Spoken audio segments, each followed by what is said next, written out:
saying, "What are you looking at?"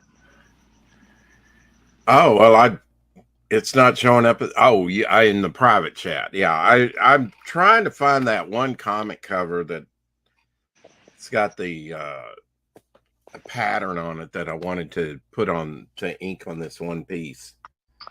Uh, and I'm just kind of going over the first few boxes uh, like I did last night. I didn't find it last night. I thought, well, maybe I just I don't know where I saw that. I don't know if I'm going to find it again. I was just dozed off Mm,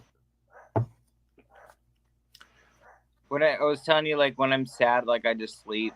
You know, yeah, yeah. that's what I do. Like I'm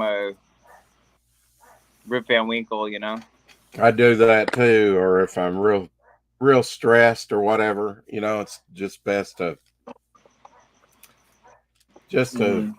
best to let your mind give your mind time to reset, If and I'm not. stressed, if like I'm Uh-huh. like uh like angry, like strung out, like pissed off, like whatever, like Hmm. I won't sleep. Like it'll be like I'm on crack or something, like for days, you know, and I'll go crazy, you know. Oh, my mind has been just like boom, boom, boom, at But like when nighttime. I'm sad, like when like you know you Right. have a big breakup or somebody dies or something, you know, like all I just Hmm. want to do is sleep. That's it. I totally get it. Totally get it. Hope you wake up in a better mood. Uh, I'm a little bit my spirits are a little bit up because hmm. we bought a dog. Right. But you haven't Like received said dog yet, right? right. We got a collie Oh, okay. and like a lassie, you know. Much bigger dog. Bigger, much bigger. 80 Yeah. pound dog. So the other ones will have a little bit more backup, you know. Hmm. Yeah. And he's in like Indiana or something like that, and he like come it, like he's like part of like a shipping service that like does all the breeders, you know. Like Okay. so it's like one doggy, like it's this huge doggy uh shipping service, and then they like and then like all the breeders like sign up for that service, you know what I mean. And then So like you got online and kind of found it, huh? yeah, we got it from the same breeder we got our last dog, the Pomsky, the white one, that little white one, like the You can medium see sized white one. you can see that book, right? Yeah, you found that cover. Good. Yeah, see how they did the coloring? It's not all gray. It's like, it's cow blue, and it's different than it was all gray on that one, I think. Some shade of gray. You said that was a Neil Adams. Neil Adams, yeah. The front is, and then on the back's a Dig Gargiano, you know, because it He is was a good. wraparound. He was a very good artist. Yeah, yeah. A little bit difficult to get along with Mm. from my some accounts, that I've heard. And then he took a bunch of shots and dropped dead. Took a bunch of shots Uh huh. and dropped it. And dropped dead. Oh, and dropped dead. Yeah. No, that was that one actor. Who was that actor? I think it was the guy of uh,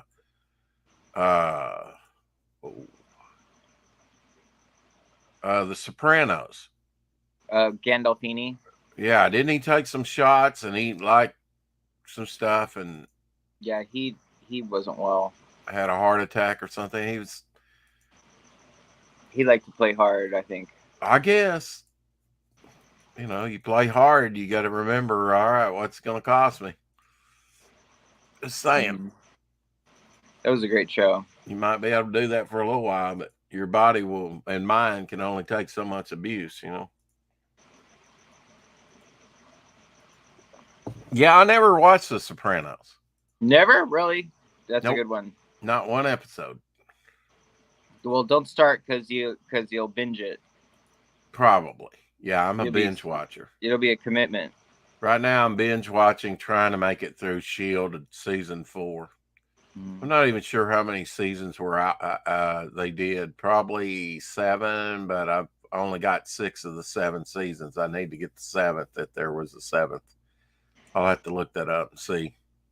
I watched today. I watched a 1920 Zorro, the Mark of Zorro. Oh yeah, I think I might have that on disc. And I watched some of it, like because I was drawing and I didn't want to like read it. You know, it was a silent movie, Right. so I didn't want to like read it. And then I switched it Was to that what? I was going to say, was that? No, I'm pretty sure that was. Ernest Borgnine? Something? No. Wait, what's his No, name? he might not have even been born then. Ernest Borgnine.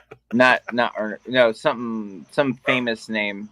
Yeah, he was the action star of the. He was Charlie Chaplin's really good friend. I always want to say Ephesus Jr., but that's not right. Never can think of his name.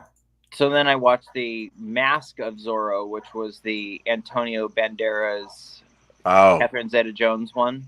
That was very good. I liked it. Yeah, but the one that everybody points to is like the 50s Disney. Yeah, the Disney show. I used to watch that. Disney Plus. If I want to watch it, I might want to watch some of them. A lot of people like that. Yeah, you know, Zorro is now public domain. Has been public domain for a little while.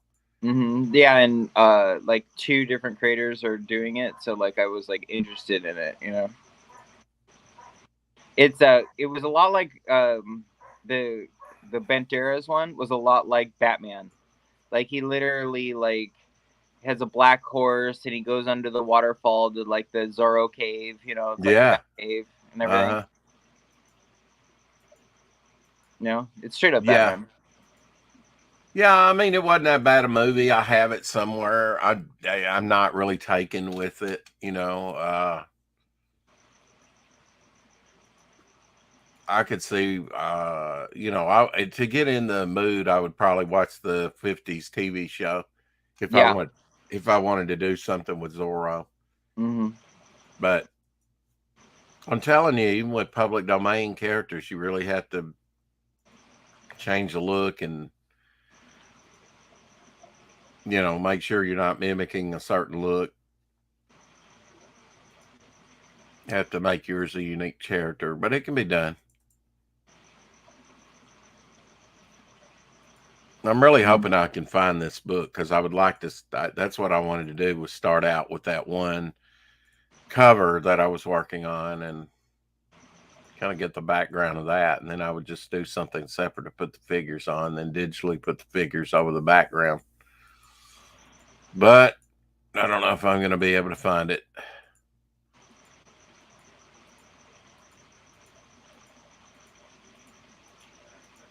When you're rich, you have to get like an archivist, you know. Yeah, when I'm rich, I will be delegating a lot.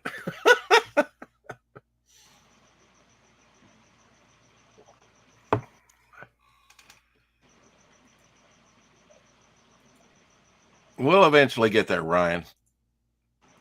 You know, I'm only 57. Mm-hmm.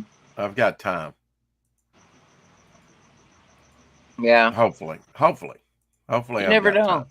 You know, like I thought my little dog was going to be with me for another 10, 12 years, you know? Yeah. I get it, man.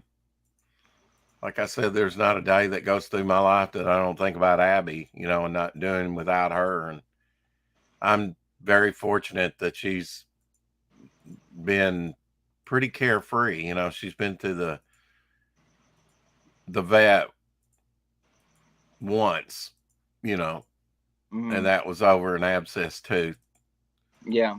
Well, not well, yeah, I guess it was abscess. You know, somehow a back molar had broken off, and I guess she swallowed it or something, and then her eye started swelling up due to infection there. You know, swelling shut, and so been very fortunate that I didn't, you know, have to ring up over the years big vet bills. Mhm. Yeah. I'm excited for this collie. I think he'll be really cool. And the breeder that we got him from, that we got our little Pomsky from, they're like very, very reputable, and they guarantee the dog's health for 10 years. Wow. Yeah, so the dog is guaranteed healthy for 10 years. Well, you know, even with I mean, I think one thing that helps her is she may be large for her size for her, but actually she was given to me by a friend that her family bred them, wanted to actually breed her, and I said no, and eventually had her neutered. But her mother was stolen from them, and the brother got hit by a car. So she's the end of the line, I guess, except for maybe some others that they sold, at least with them owning them. But they bred them for hunting dogs. Mm-hmm. Great little hunting dogs, I guess. You know, one can run you $500-600 a puppy, Mm-hmm. and that's beyond what I want to spend. You know, even after I lose her, but I just, the way I wound up with her, I told my friend, I said, I want, she had a rat terrier, which is I think to get a Jack Russell, you breed a rat terrier with something else. But I said, Yeah. I want a small dog, low hair, and kind of like yours, you know, low hair, not a lot of hair for shedding. And she sheds enough, believe me. And, small dog, and what was my other prerequisite? Anyway, she brought her to me and out of the blue, and she's been with me. Actually, January 26th will be 11 years. Oh, and she was actually, I was told she was born on my birthday, so I forgot about that. Her birthday is my birthday, November 2nd. Mm-hmm. I was telling you my wife's November 1st. That's cool. Yeah, this new one. What are you gonna do? What are you gonna do for her birthday?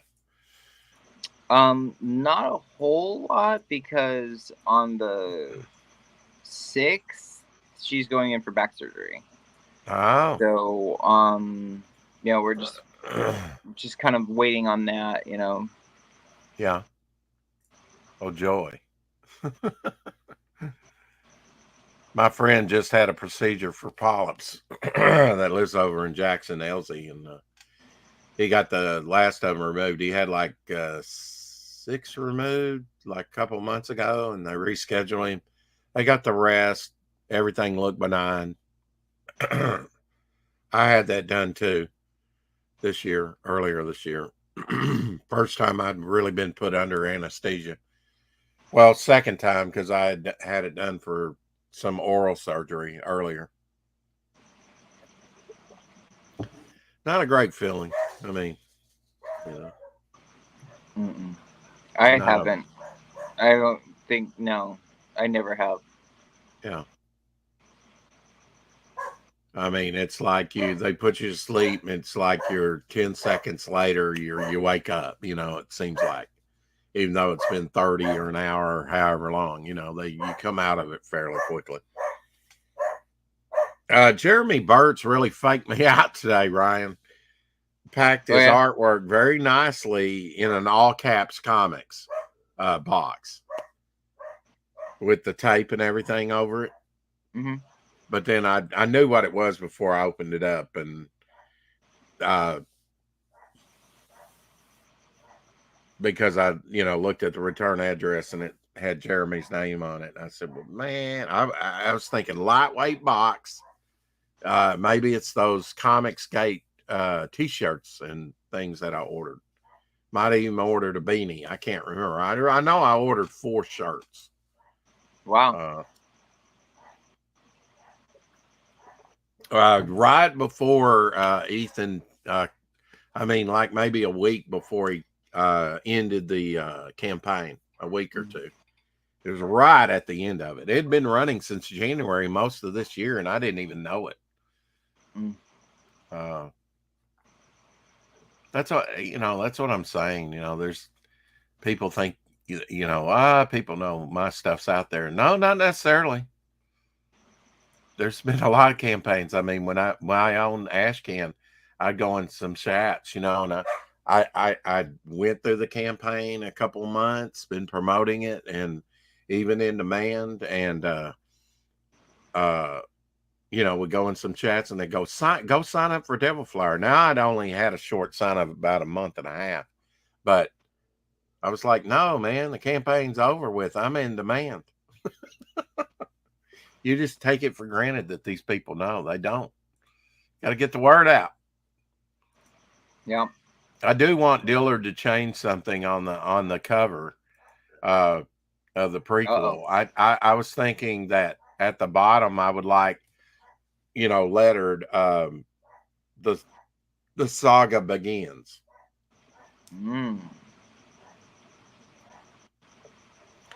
Maybe in black, prequels in white, balance it out.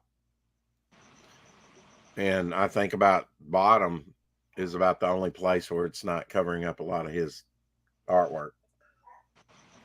I just thought it needs something, and those words came to me. And so I thought, well, maybe I'll talk to him about having him add that to the bottom of the cover and resend the file. Because the saga's getting ready to launch, bro. Yeah.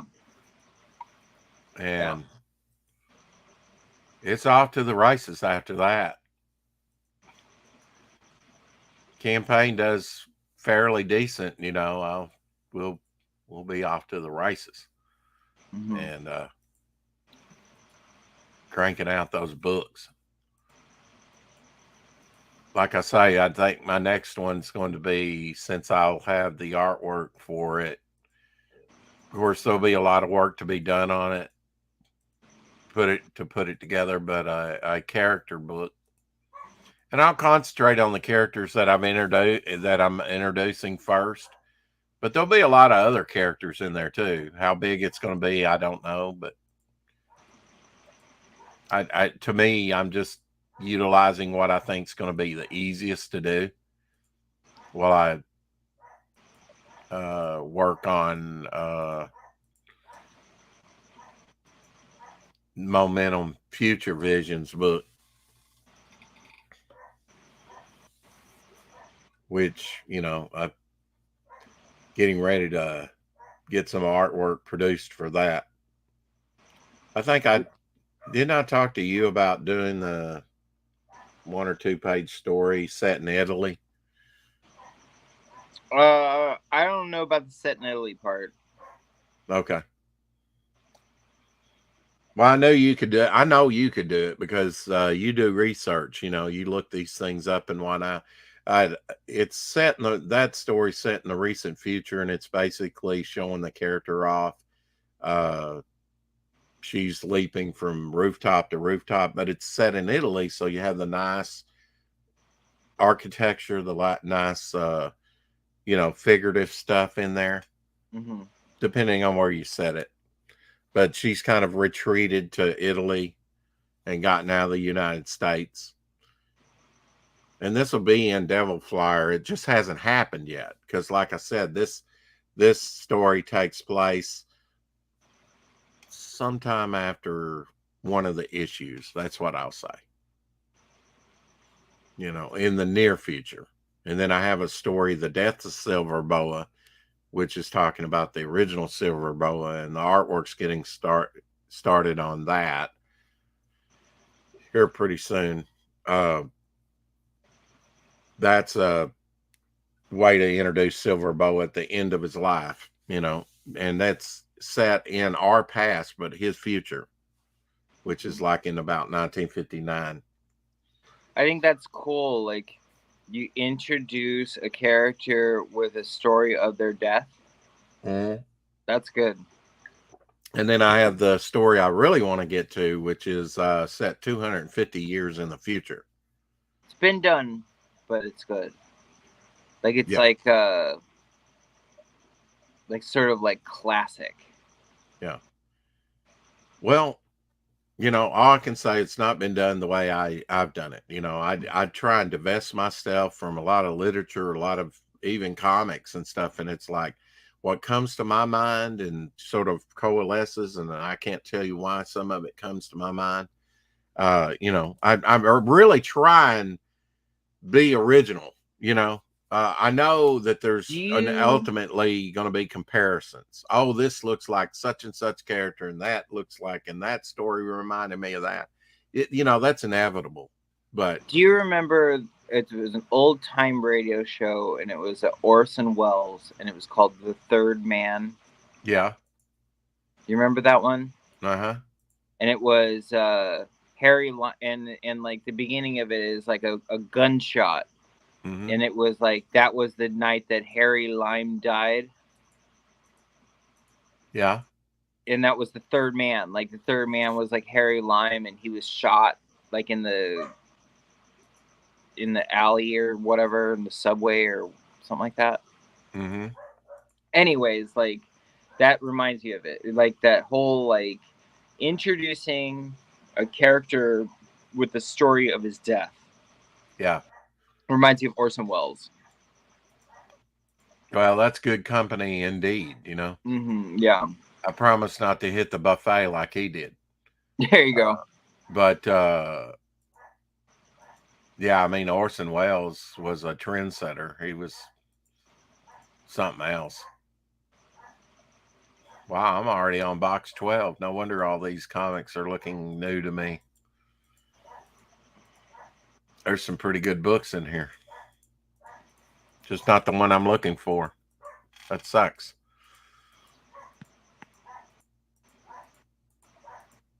You know, can you believe we've already went through 3 seasons of The Chosen? No. Already. You're watching it tomorrow, huh? Well, we're going to review the first couple episodes in season 1, you know, jump back to that. Oh, are you finished now? Like, yeah, are you all caught up? Season 4 doesn't come out to January or February. They haven't got a hard date yet, and I guess maybe the first episode or something is going to be released in the movie houses. Mm-hmm. So we're just waiting for season 4 to drop to be able to watch it. Mm-hmm. And then I think they're slated for 6 seasons at least. Well, we all know how it ends, huh? There's certain, well, I mean, his ascension and Pentecost, right? Basically, not the tomb, if that's what you're talking about, and the crucifix. But yeah, I mean, there's great characterization with all these characters. It's at the end of season 3, it's starting to get a little involved, like where I need to remember that from the previous episode. That's why I like to binge watch things, Ryan. It's all fresh in my mind, and you know, I don't like to wait a week in between episodes. Although on this, I don't mind because it's sort of a life lesson and there's a lot to chew on.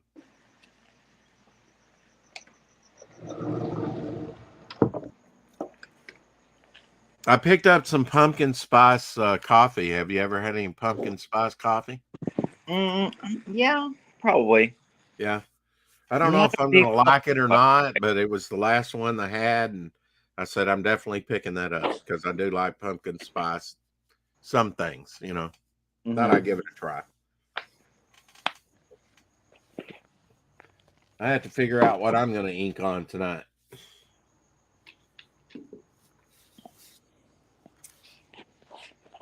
I Lots of tried stuff. to pop my head in every once in a while in the Red Valkyrie auction. Did you? I I I caught like Shelby like doing pretty good. Like Yeah. Good. he like Good. had a like a really cool like little package put together of a couple of little pieces and the price kept inching up slowly. I think he ended up getting like 300 or 400 for his Well, he's been doing, he's been preparing for it, been dropping different images and stuff. I've seen, uh,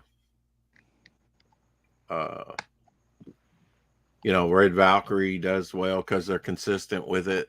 Everybody knows kind of what their schedule is with it. Alterna is pretty consistent with theirs. And then Ethan, anytime he has it, they just have like, bam, they're going to have a turnout and people are going to be paying thousands for, a cover or something, of his. Um, that's just the way it is. Yeah. But What's going on with Eric July? Like, have you heard anything about all that? uh, Like his lawsuit, and it seems like a lot of people like turning on him. oh yeah, yeah. Um, no, I really haven't been paying attention. I mean, I know some people love what he's doing. Some people are like, yeah, it's a little wasn't not my thing, you know, after they received it Mm-hmm. first issue. But I've also seen, as many postings where they're all in. They love it, So I don't know. I I would like. I get the private website and stuff like that, but I kind of like it being on a public forum, like Instagram or Fund My Comic or something like that. I like it more inclusive.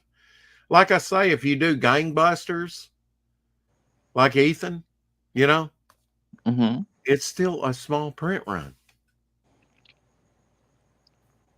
You do 20,000 print run, it's still a small print run compared to, not now is 20,000 books going to fill up your garage? Yes.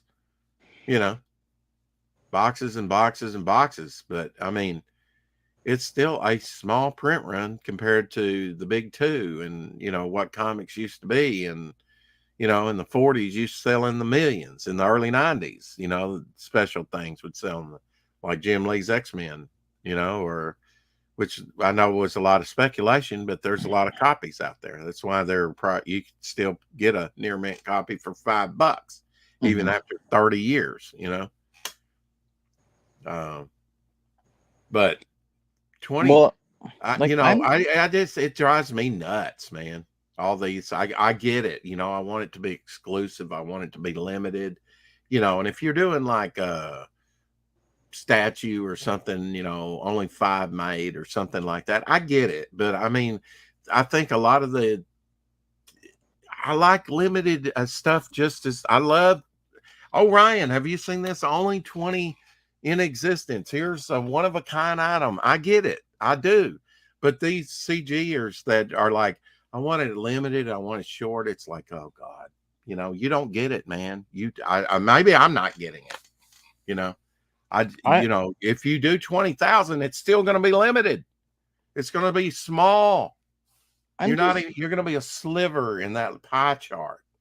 I'm just a little disturbed by the lack of support for Eric July. Like I don't understand. Like, okay, like people are like, well, he should have like checked the trademark on ISOM or whatever because It's an Well, what are they anagram saying? for, What's it all about? Is trademark on ISOM? yeah, like okay, there's like a church that's called like the International School of Ministry, like something like that. Oh, okay. ISON. Okay. Okay. Okay. Yeah. Now, like to me, that's like uh the election fraud thing on Donald Trump. You know what I mean? Like it's like Oh, you're out to get me struck off. I see. or like I was or struck like off for a week for that, you know. or like it's like I get you. what's a different analogy than Yeah. like it's lawfare. You're saying after the fact. You You know, think it's it's an after the fact thing. I think it's okay, like all right, I think it's frivolous. Like all right, Okay. like okay, like Yeah, especially if it's a ministry. all right, like if he called it Burger King, you know Right. what I mean? Like that Right. would be a little different. Yeah. But like when it's like, oh, well there, you know, when there's a comic book called something versus like a restaurant called something versus like a pair of jeans called something, like they're different things so they can have the same name. So you wouldn't mind if someone challenged you on Octagon or something of yours, even though you're not, just a household word, still you would take that personal, right? You were like, whoa, yeah, you're supposed to protect your copyright and your trademark.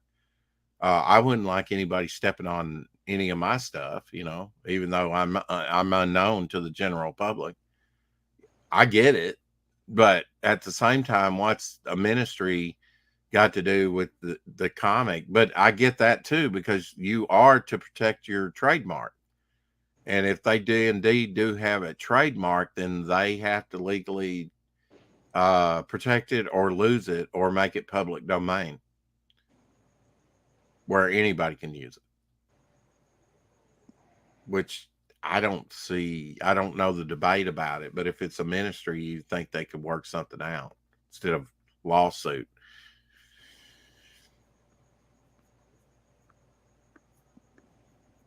Have I stymied you with my brilliance or my blather yet?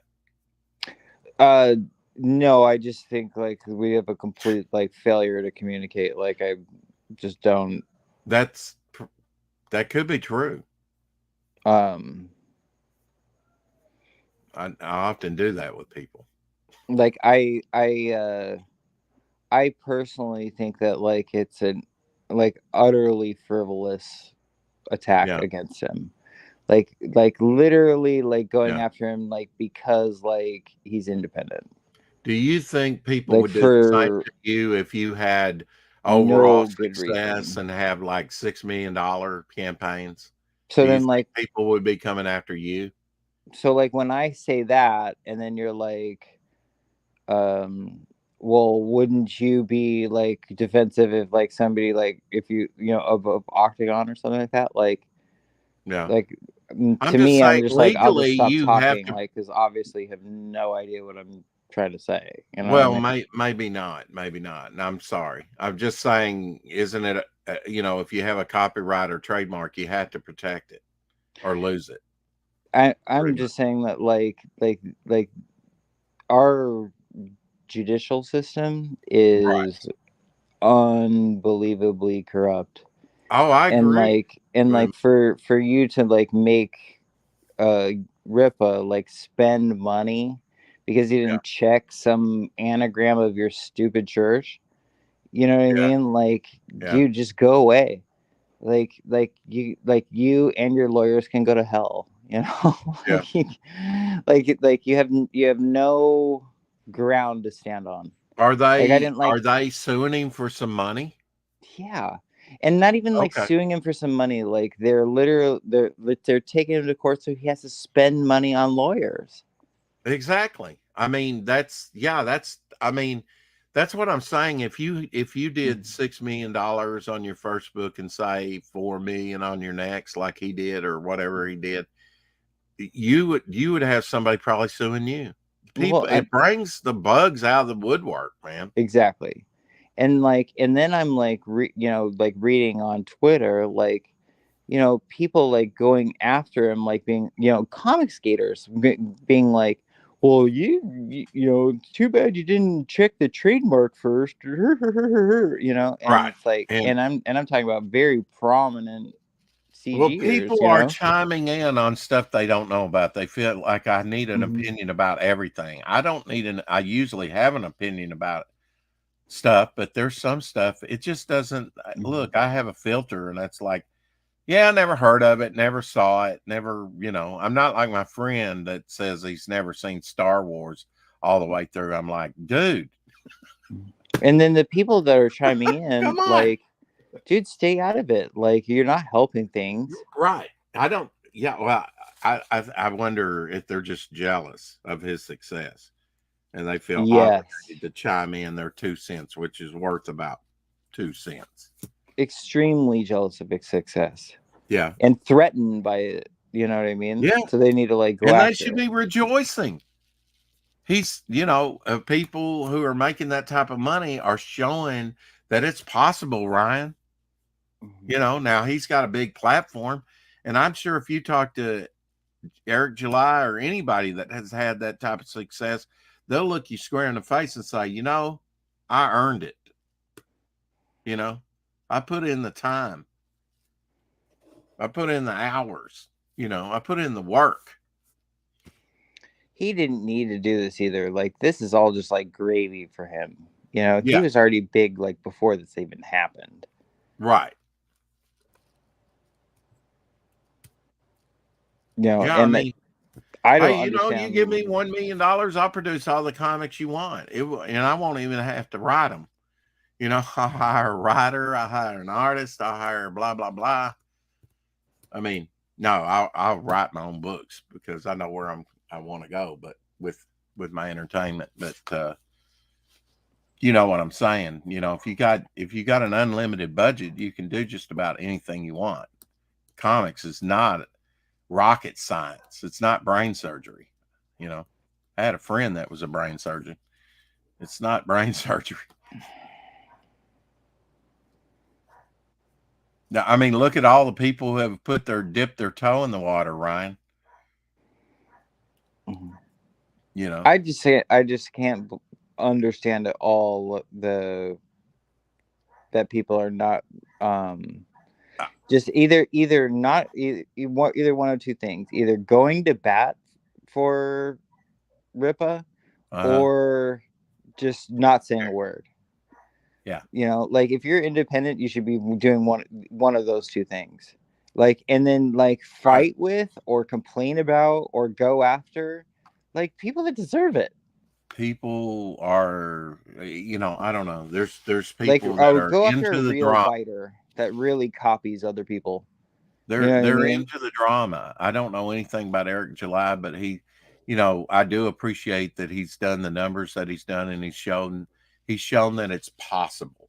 Now what he got to do there, if he was on Fox or some other, big platform and had a following, I get it. He's successful in other things. He looks at the business. He's got to look at the business end of it. Yeah, I mean, it goes back to what my mother said. If you can't say, or my father, if you can't say something nice, don't say anything at all. But like, people thrive on the drama. Like, I was reading a thread, like a posting on Twitter from Lorenzo Sleestack, Yeah. And he was like basically like breaking down like about like how like Eric is like potentially like transsexual. Wow. I swear to God. Got some different ideas, So like I replied to him, like I was like this type of publicity is worth millions, and then he's like I'm not hurting anybody, and I don't understand like why people are like coming after me, like when I come after Eric July for being a transsexual and da da da da, and I'm like, well, you both benefit. Like, but in my, like, and I'm trying to I'm hoping that he can sense some of my sarcasm. You know what I mean? But I feel Well, like it's so lost. again, see, I don't need the swamp. Like when I went in the prisons, it's like one thing they told us, and I'm glad they did emphasize it because I needed to emphasize. Because who knows, I might have said, "So what are you in here for?" That's a question you never ask. If they want to volunteer, I'm a rapist, I was a pedophile, I was a murderer. That's on them. You know, that's them unburdening themselves or feeling like they can trust you with it, or maybe they're fear and intimidation. I don't know, but one question you never ask when you go in there is, so what are you in here for? I don't need to know that to love you in Christ, and I was going in with a ministry. So I don't need to know the back history. Are you a transsexual? Are you, I would like to know if you're a pedophile, of course, because I want to protect children. And if you're a serial rapist or killer, that'd be nice to know too, so I can steer clear of you and report you. But I mean, because we want a civil society, right? But I mean, I don't need to know the back history of all this stuff I mean, I think a lot of people eventually will attack this channel, and I'll tell you why, Ryan, because I let everybody on, the controversial, and I don't know what they're doing in their back closet, and I don't want to know.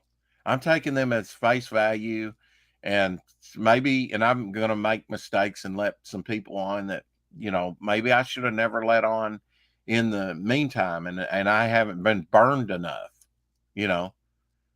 by people that's come on. But I'm sure there's been some rumblings at some time. How come Rex lets such and such on? Because he's always doing this or that, or talking against Ethan or anti-comic skate or blah blah blah. And I don't get involved in that, And maybe I need to look at that a little bit closer. But I'm like, I give everybody a shot. But there's been certain people that's speaking of which, here's one of them. Hey, Dillard. Certain people. What am I? What am I? I'm a certain person of what color? You're an exceptional person. We take exception of you. Ah. Yeah. What's new? What's up, Dillard? Oh, nothing much. Ryan, why did you leave CG West Coast? I can't. It's because I can't mute Allah's Matt, and I'm sick of his posts. Like I don't want to see that duck anymore. I have to get an alert and click it and see that duck like 3 times a week. I get it. So I'm like, you know what? I'm glad. I thought that you were leaving the West Coast. I'm like, I can't mute him. I can't like block him. It won't work. Like, you know what I mean? Like I still get that advertisement.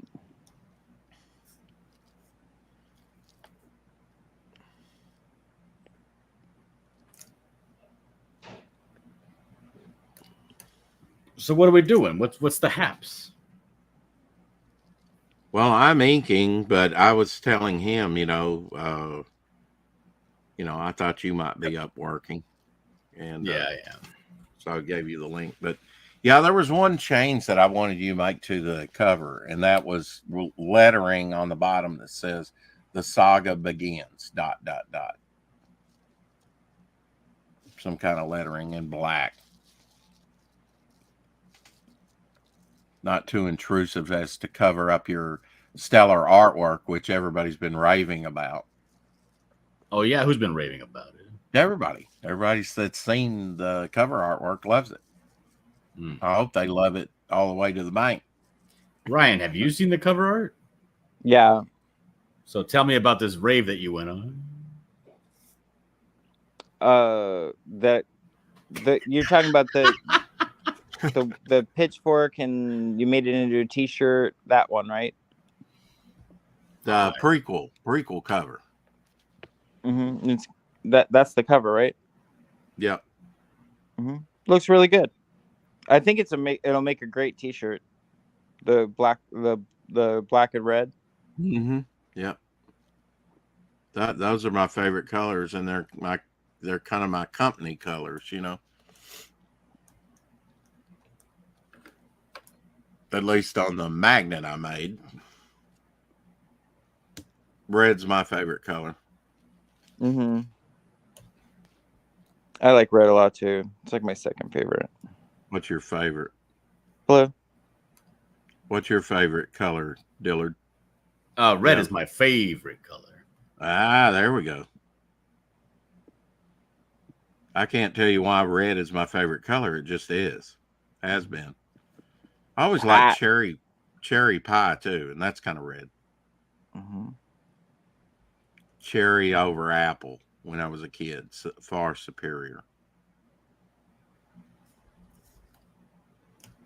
Yeah, right when I first joined Twitter, I followed a few people and whatever, and then it was like a Comics Gate guy, and he DM me, he's like, was it something I said? I was like, how the hell do you know that I unfollowed you?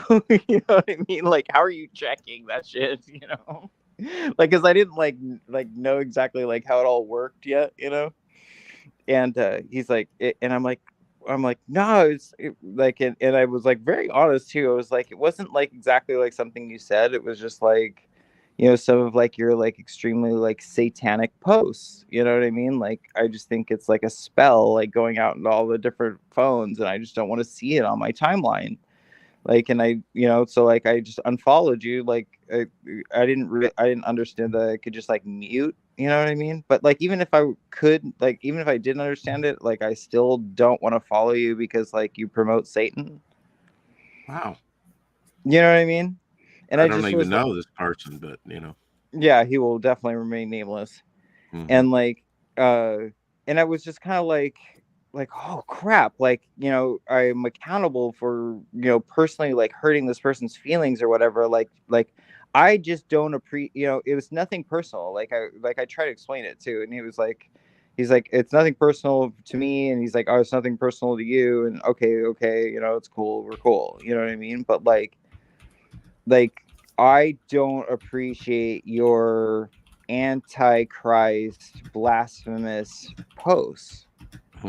You know what I mean? It's nothing personal. Do what you want. You know what I mean? Right. I'm not a critic. But not everybody's going to like what you have to say. But he was mad. He was like, we're a tight-knit community and blah, blah, blah. You know what I mean? I'm like, okay, well, go. I don't give a fuck, dude. Go worship Satan somewhere else. You know what I mean? Yeah. But, I didn't understand that. You do you, boo. Well, I didn't understand that people could now I totally get it. You know what I mean? I'm preaching to the choir. But I just like that everybody's got a take. We're a tight-knit community, blah blah blah. They've got all the answers and whatever. But but back then, you speak for I was everyone. like, oh shit. DVB is claiming that his favorite color is minty cool blue green. Ooh, nice, minty. And then he clarifies with a little more green than aqua and a little more blue than lime. I think he's talking about teal. Gross. But I was like, it was a kind of a revelation to me, where I was like, okay, I'm just trying to kind of curate my timeline, and people could literally monitor that and kind of judge that. And I was like, whoa, this is a very public space, you know what I mean? Mm-hmm. Hey, you want to see something cool I got in the mail today? As long as it's not a sex toy. I know. I immediately thought blow up. That's gross. You guys are gross. You guys probably worship Satan. Well, not lately, no. Check this out. Actually. Oh, yeah. What is that? A knot.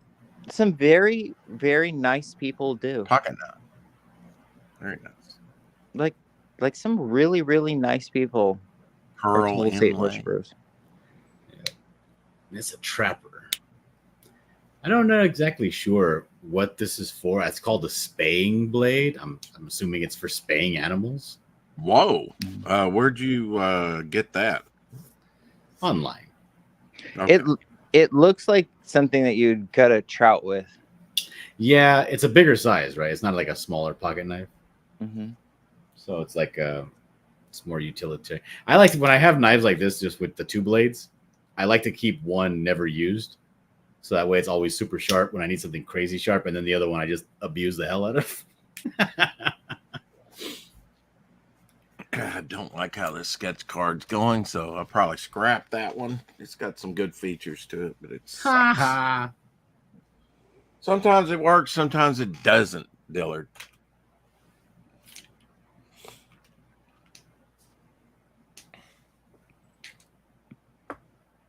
Do you think you can add those words to the bottom?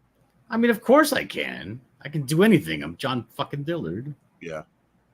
All right. Well, we'll get together and look at fonts. I mean, do you have a font you want me to use? Nope. I can go and get it. DVB says your knife looks cool. Well, hell yeah, it does. That's why I got it, so that I could be cool by proxy. Mm-hmm. Mm-hmm.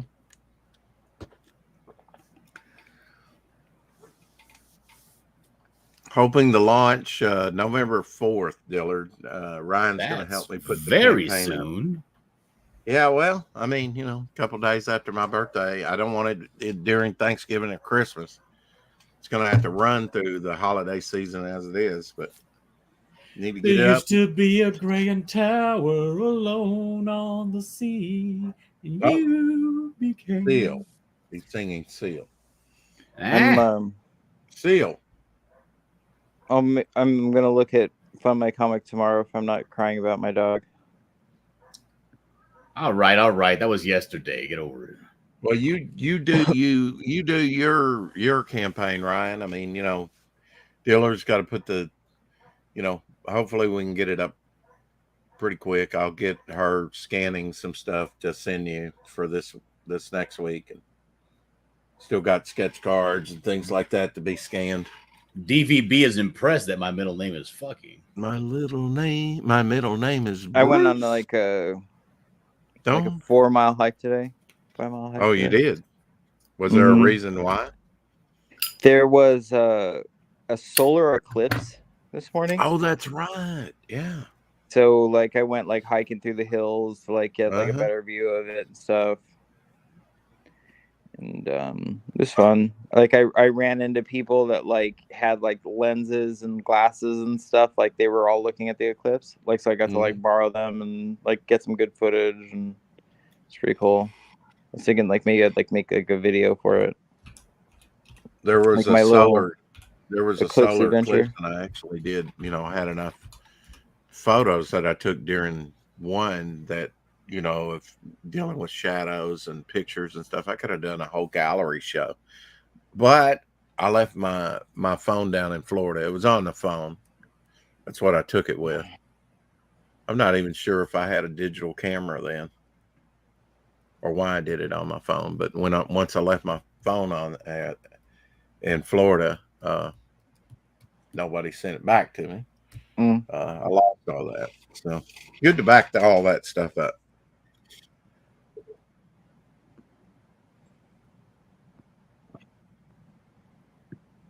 I was telling Ryan, we were talking last night, Dillard, because we streamed last night together. I was telling Ryan, if there was one weakness to your art, is that you don't know the comic book history.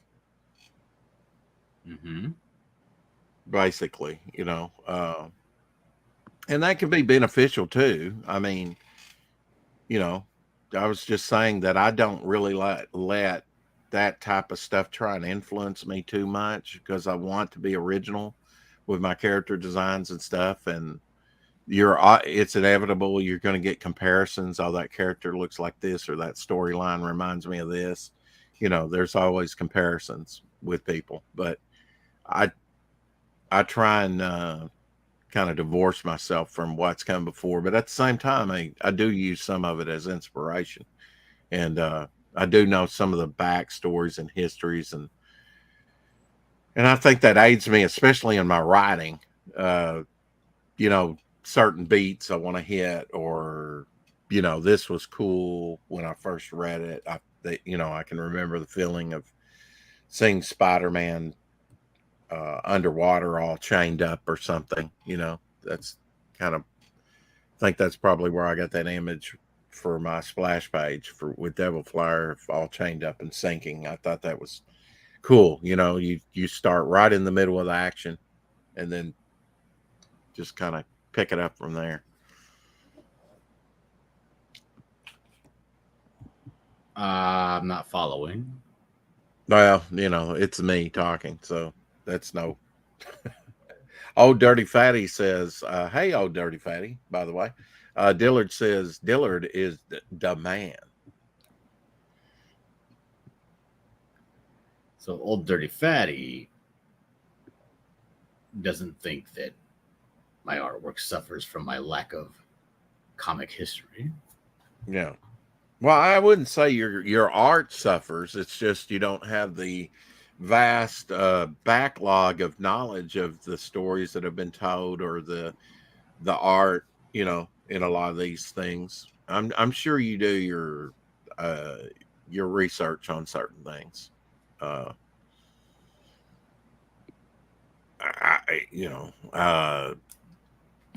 Like I said, they could be a plus or a negative. Yeah, I know. Yeah. I'm not saying it's detrimental, but I would say, you know, if there's one thing, it's like, yeah, I would, if I could reprogram the Dillard Android, it would be like, okay, here is what I know about comics, you know, and then. Well, that's the problem that I. Hey, Jason. That I have, that I kind of deliberately don't do anything about. Like, unfortunately, I do have to do a lot of research for what it is that I do. Mm-hmm. And I don't like that because then it forces me to take in and, you know, commit to memory these other stories. And I don't want my stories influenced by other stories. Yeah, I get that. I just have to, like, every now and then it's like, yeah, I gotta research stuff. I gotta read this book. I gotta read that book. Pretty much every, you know, over the last 5 years, I've had to pretty much read every major influential graphic novel that's come out, just for research purposes. And I don't like that, but it is what it is. Do you read the CG books that you back? Yes, I do. Unlike some people, yes, I do. Do you think that you've selected well in most cases? Are you pretty much happy with the product that you've been getting? No.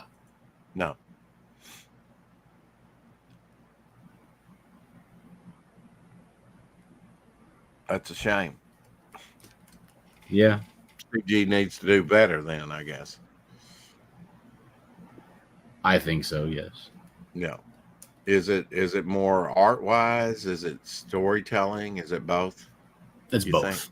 It's both, yeah. Well, let me make a correction to that. I wouldn't say it's art wise. I'd say it's primarily storytelling. Yeah, I get it. Because art wise, I mean, there's not much difference art wise between, other than the extreme outliers. There's not much difference between mainstream artwork and CG artwork. Yeah.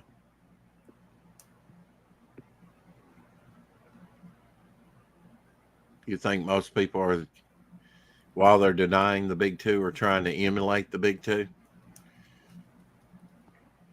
No, they're not trying to emulate. Well, they're trying to emulate what they liked about the big two. Yeah.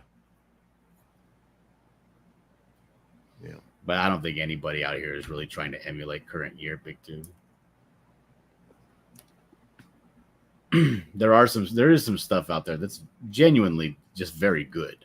Well, let's face it, the majority of people in CG have never been professional comic artists. Right.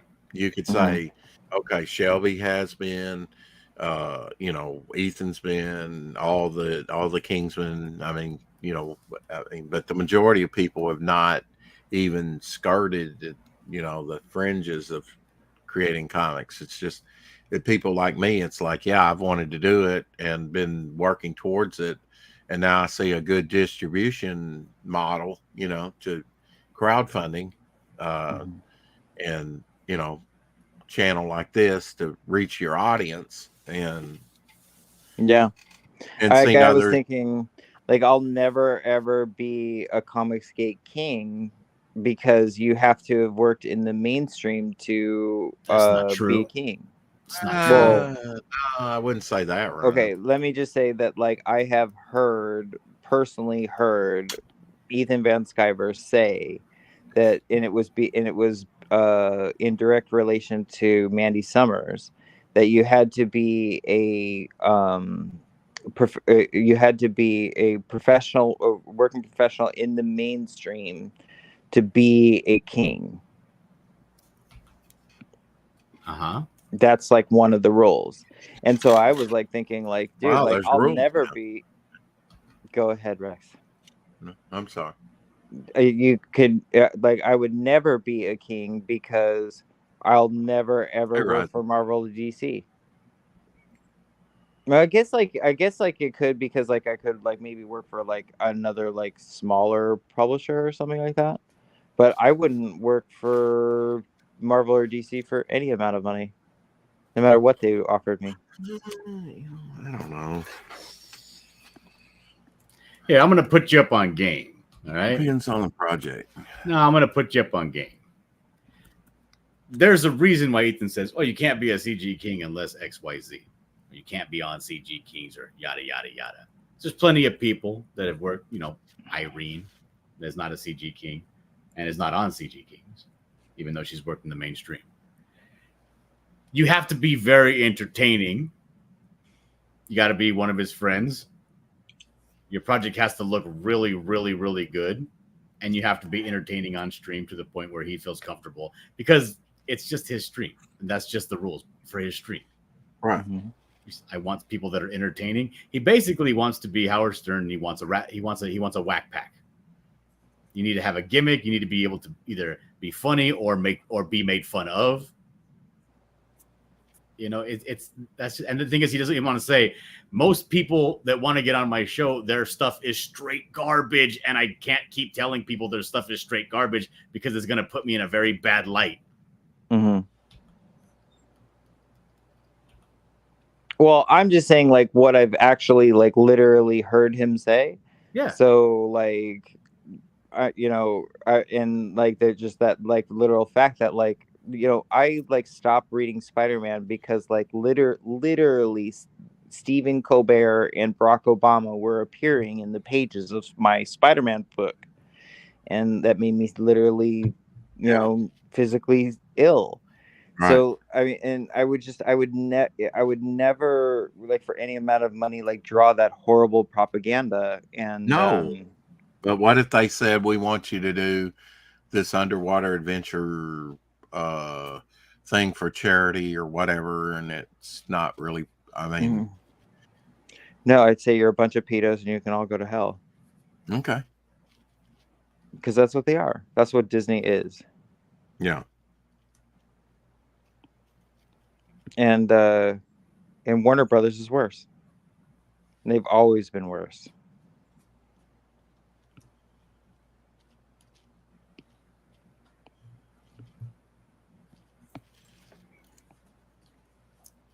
Well, I guarantee you, if Bancroft says, "Hey, I need a launch on your show, CG Kings or Comicsgate Live or whatever," or Mandy Summers, I guarantee you they're going to have a spot up there.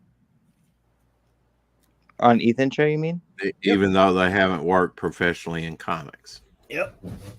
Oh yeah, I mean, it's not I'm even a big like, deal. Because, I mean, you can do your own stuff your own way. You don't have to be on that show.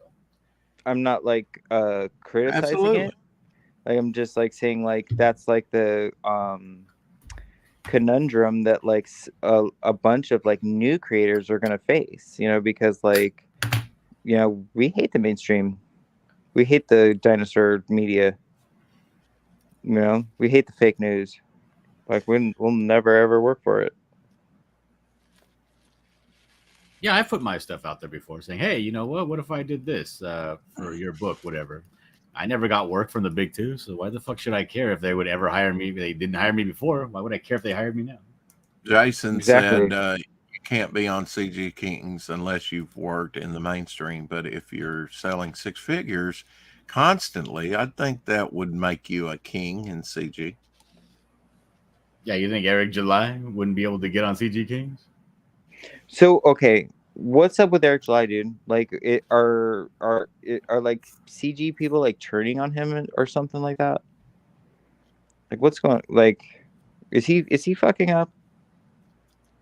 I have no idea. I haven't followed it close enough. From what I can tell, people are thinking, oh, a lot of people have opinions about how he should be handling this situation with Dick Masterson. A lot of people are thinking he should be doing this. A lot of Monday morning quarterbacking. I know, it's amazing how many people know what you should do with your business. Now, who's the Dick Masterson guy? I don't know how to explain it. Is he the church guy? He's not part of the ISOM International School of Ministry or whatever? No. Why are people mad at Eric July? Who could it be? Do you have any idea? It's the church lady. Like he didn't like check the trademark on some stupid church or something like that? Like, that's the problem? That's where he fucked up? Is that... I don't know. I don't know either. I don't know why they're mad at him, but basically, I think the reason they're mad at him is because they have opinions about what he should do, and he's not doing that. He's just kind of doing what he always does, which is run his mouth, and they think he should be more professional about it.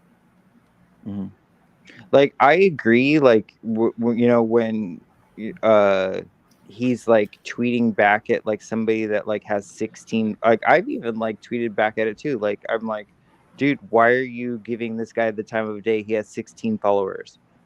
You know what I mean? Like, why are you battling with these people? Like, why do you give this guy the attention and a platform for 5 minutes? Why don't you give me 5 minutes? You know what I mean? Like, I'm doing something good. You know what I mean? Like, instead of like doing something shitty, like, and you're just like lifting this guy up and giving him attention. You know what I mean? Like, do something else, like anything else. But you know what I mean? Like, even though that's annoying, you know what I mean? Like, to turn on him because like he's being attacked on like stupid lawfare, like frivolous lawsuits. Like, who cares if some church has the same acronym as whatever? Like, that doesn't even mean anything. Like, it's like the 2 and 2 would never correlate if there wasn't like some stupid lawyer in the middle, like saying there is. You know what I mean? Yeah, there is no correlation between these two things. You know what I mean? Yeah, I mean, like, the only people that are going to win are the lawyers. Like, I guarantee, like, nobody in that whole church has ever read a comic book in the last 10 years. Possibly. You know what I mean? It doesn't even make any sense. Like, it's stupid attack lawfare that like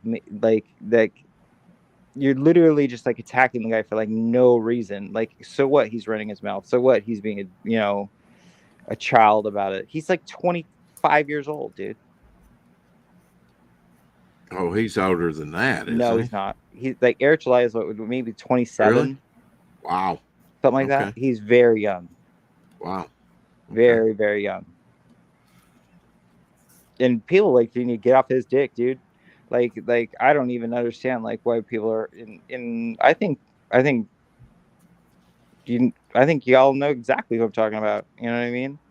It's just stupid, dude. I just don't understand. Never mind. People are fucking dumb. Yeah, they feel like they have to have something to talk about, apparently. I don't know. Yeah, because like I don't look. The internet, YouTube live streamers beefs works a certain way.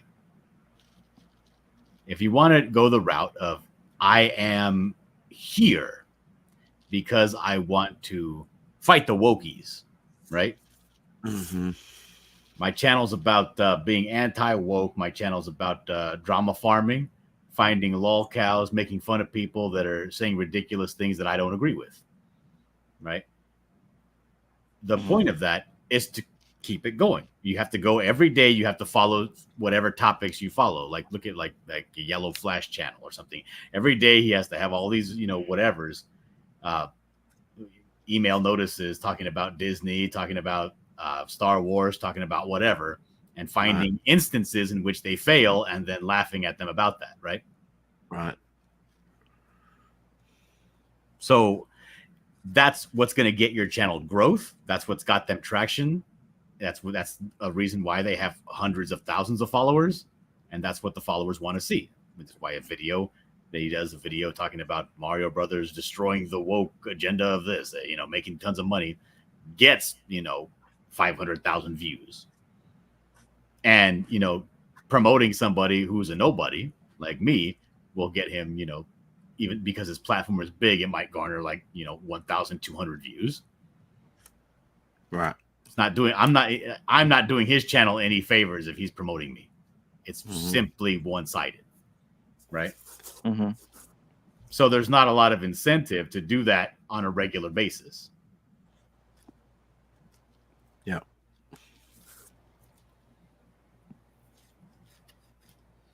Now, if somebody is a lolcow, right? Like this guy that's been visiting Isam's business or whatever, that showed up, that fat guy in the tank top, taping money to his door. I mean, his channel has gotten a lot of traction from just that one incident. So continuing to beef with somebody like that is good for his channel. Right. Maybe it's not good for his business, but it's good for his channel. Then you have other people like the Dick Masterson guy, which is another big YouTuber. If you want to beef with another big YouTuber, that's also good for your channel, right? Because it's, you beefing with somebody big. He's got viewers, you got viewers. Some people might cross over, yada, yada, yada. And more people care about it. Is he like on Friday Night Tights or something like that? Who is Dick Masterson? He has his own show called like the Something Best Podcast in the World, something like that. Okay. And he's a big channel. And he's very critical of Eric July, talking a lot of shit. And what's happening, the reason that the lawsuit came about is because basically people are sending emails to the church concern trolling them, right? Like, I don't appreciate, I'm a member of your church, and I was watching YouTube stuff I was trying to look up ISOM, and this other guy came up who's using the word ISOM, and he's a grifter, or he's saying inappropriate things, or he has a comic book, and I thought it was your ministry, when nobody really mistook them for a ministry, right? Right. But it's a lot of those emails like, well, we have to do something about that because people are mistaking our ministry for this thing. Mm-hmm. So basically, it's one of those, burn it all scenarios, because the only thing that's going to do that kind of, quote unquote, harmful trolling is going to get somebody tied up in litigation. And it's just going to cost them money, which is why, in my opinion, it's so frustrating and egregious.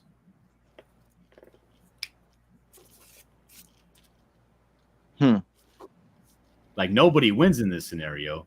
People only lose. Yep. Right. And like, okay, like, does any of that sound like reasonable to you?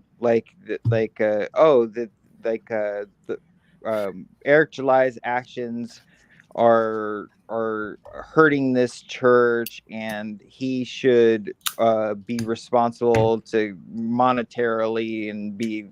And they deserve like a bunch of his money because he's made all these millions on his comic books. No, and they deserve that church like deserves some of it because of their alleged emails. Doesn't make sense to me. Yeah, like to me that's like, go fuck yourself, dude. Like your church, like whatever, like complaint you have, your like mama, the horse you rode in on, all of it. Like, I totally agree with you, Ryan, but at the same time, I'm not arguing against you. I was just saying that you have to protect your trademark and copyright, right?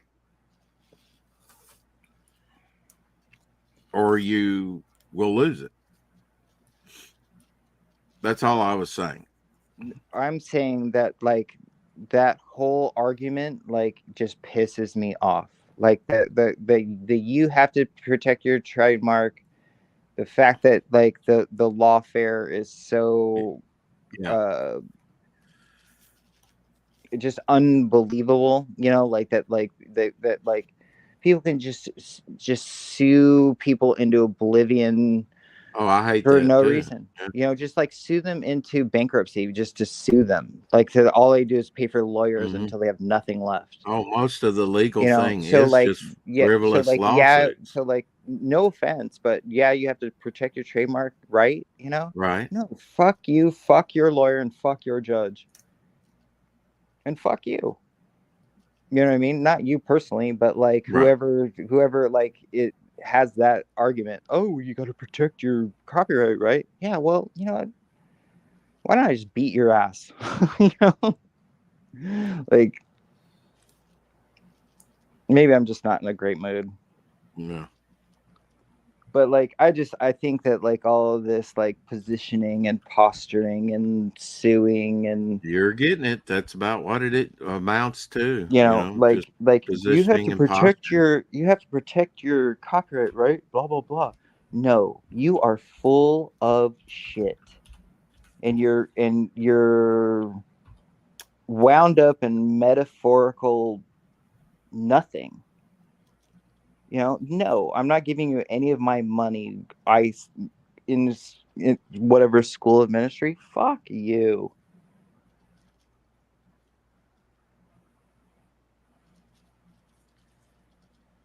Yeah, there are things that are acceptable, moral. You got you got an email and you're worried about your image, so you need hundreds of thousands of dollars. Yeah. I just want to drag your mama out in the street and beat the fuck out of her. It's like that guy says to Virgil in Tombstone. So wearing that badge don't make you right. Yeah. Think you are? Yeah. What the hell do you think you are? You George Soros? What do you think you are? Cocksucking judge. It's because you have the right to do something. That's because it's common to do something. Doesn't make it right. Well, the judicial was supposed to be the weakest of the three branches, and it's definitely out of control, and has been out of control for decades. You're out of control. Calm your tits. You're out of control now. And you get a car, and you get a car.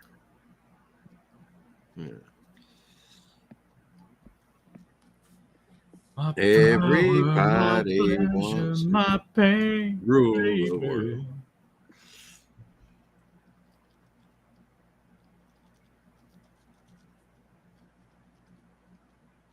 All your arguments are just invalid.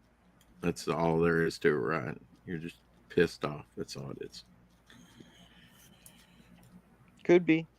Yeah. It's just it could legal, be. But legal like system's been weaponized, When I see no doubt about it.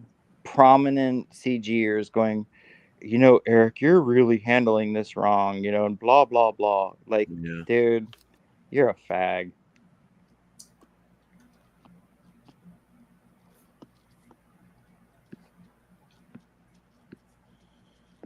Who, me? What did I do? I don't know. If you read Twitter, you probably know who I'm talking about.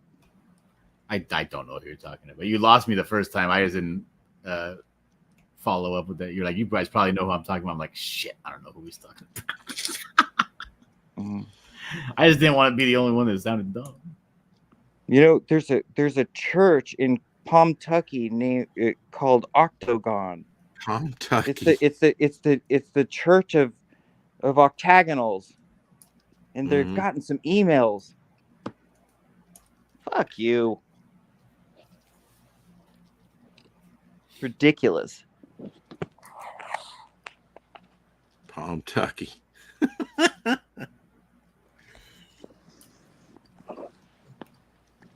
I should have done my due diligence and checked my trademarks. Check my trademarks up your fucking ass, dude. Well, I will say if you dude, make you six like what if you make like $6 these million, losers there's don't no realize. reason. Doesn't matter what Ripa calls his comic book, dude.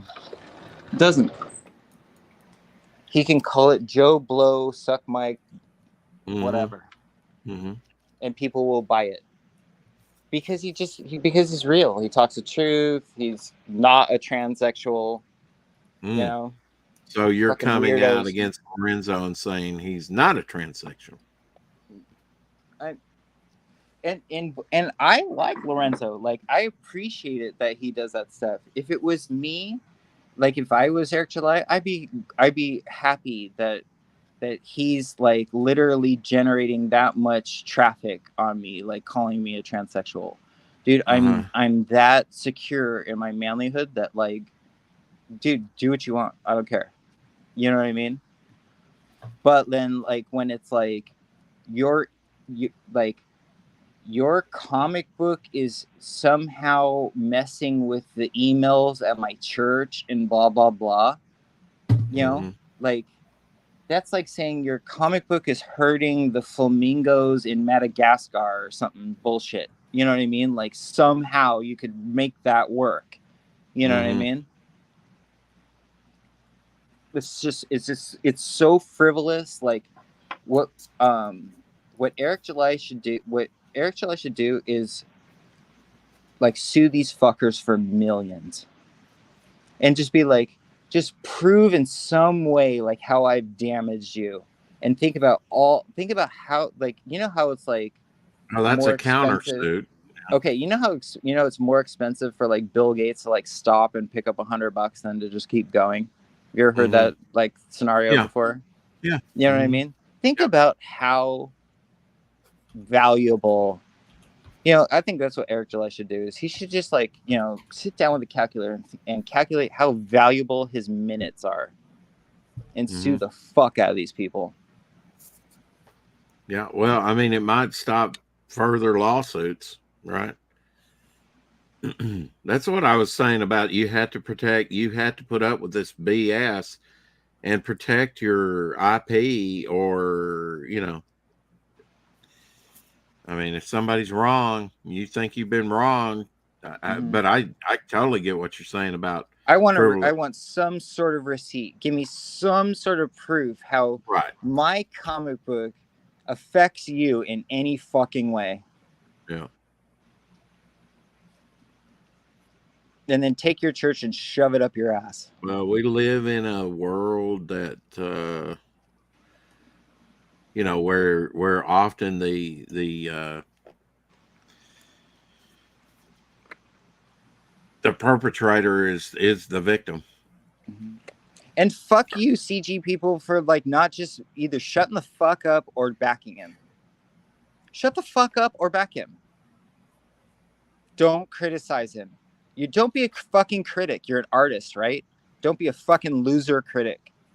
You know why critics are critics? Because they're losers. Because they can't draw.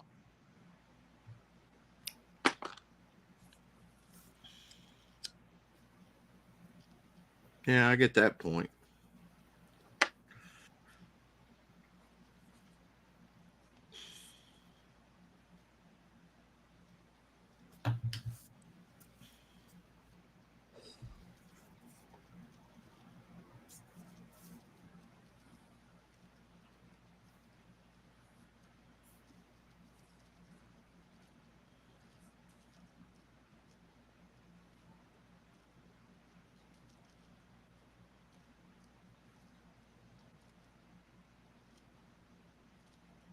That's just not my interest. I don't get it. Why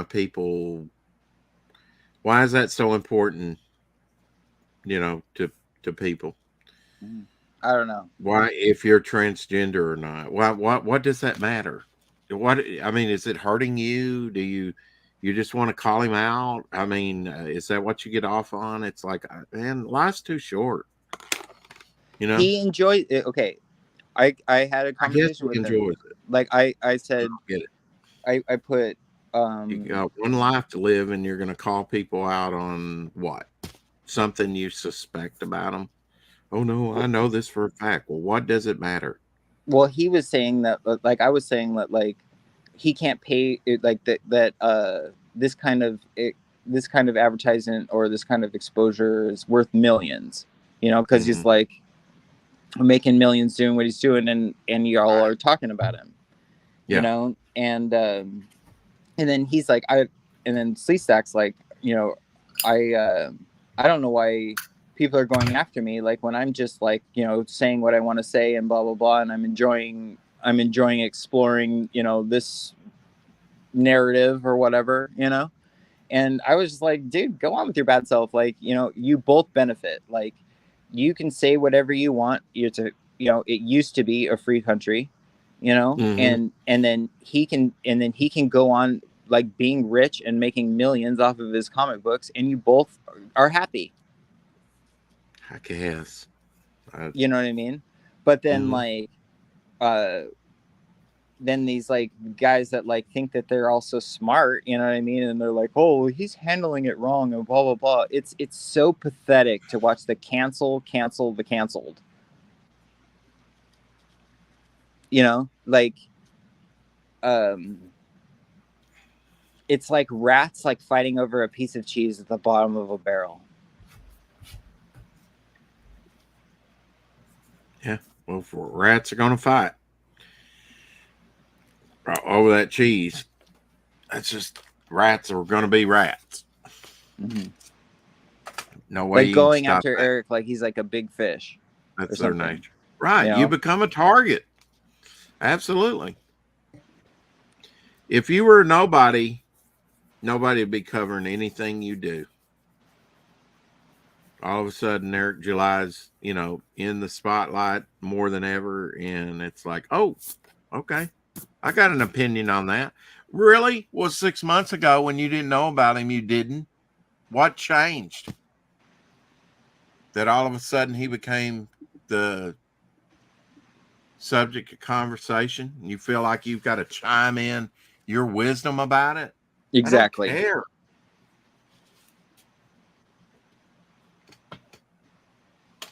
It benefits nobody except the lawyers.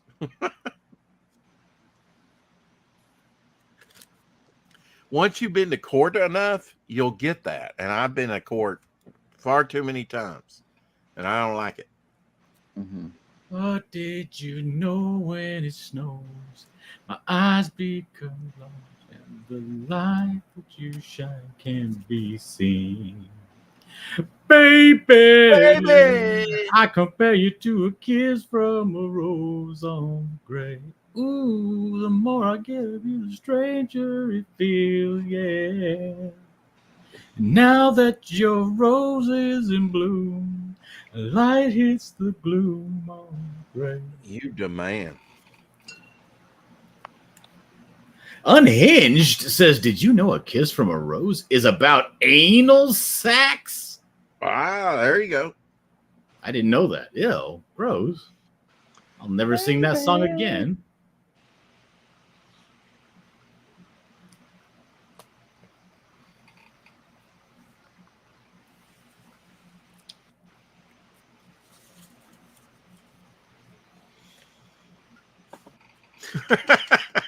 I've never seen that song again. I saw Seal one time.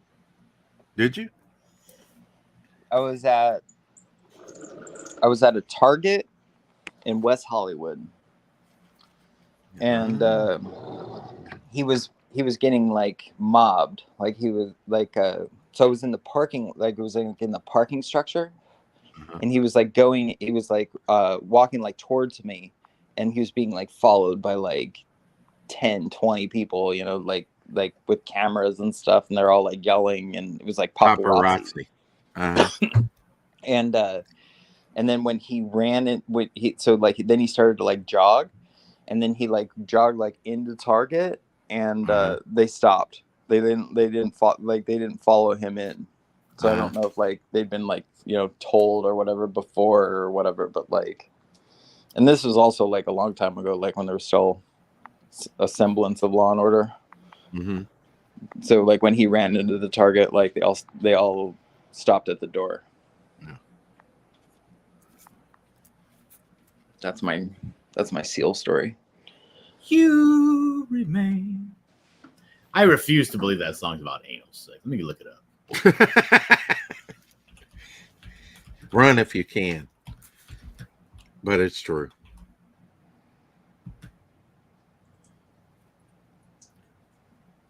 Baby. It's the Prince connection. One of the more mysterious songs ever written, there has been much speculation as to the meaning of Kiss from a Rose. Oh, God. Many think it has something to do with drugs, while others hear it as an expression of love or a journey to the afterlife. Seal has never explained what the song is about, offering only that there was some kind of relationship that inspired the lyrics. Who cares? What does it matter? You're not going to find all the answers to life. Haven't you figured that out yet? Yeah, they're on the internet. What are you talking about? Yeah. Here's one that might blow your mind, Dillard. It totally like blew my mind. Was you know the song "Enjoy the Silence" by Depeche Mode? I think I do. How does it go? It goes, "All I ever wanted, all I ever needed is Okay. here in my arms." Yeah. It's about heroin. They come crashing into my little world, painful to me, pierce right through me. Can't you understand? All I've ever wanted is My here in little my girl. arms. Like, you always thought it would like love or like a woman or a child or something, you know?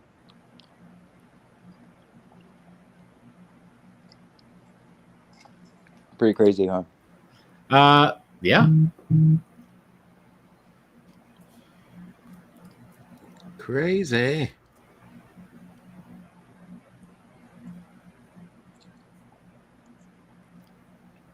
Let's go. I don't know. I'm singing the song in my head. I'm not seeing the heroin Yeah. connection. My buddy taught me that. My buddy told me that, and he used to DJ for Prince. He's like a genius musician guy, and he's like been red pilled like for 20 something. You know, like he's known about all this stuff like way before us. So I tend to lean towards him telling the truth about some of these things. Mm. He's also the guy that told me that so like here's another like wild crazy one is that like Paul McCartney is not the original Paul McCartney. Uh-huh. You heard that like in that the original one like died in the 60s? Yeah, I heard about that theory. Yeah. He was telling me all about that one.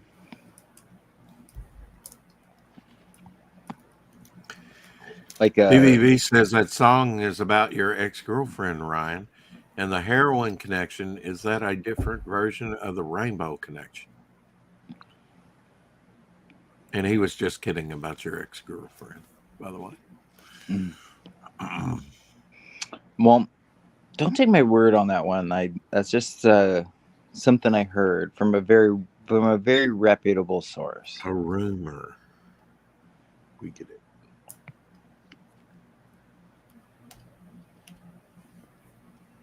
Baby.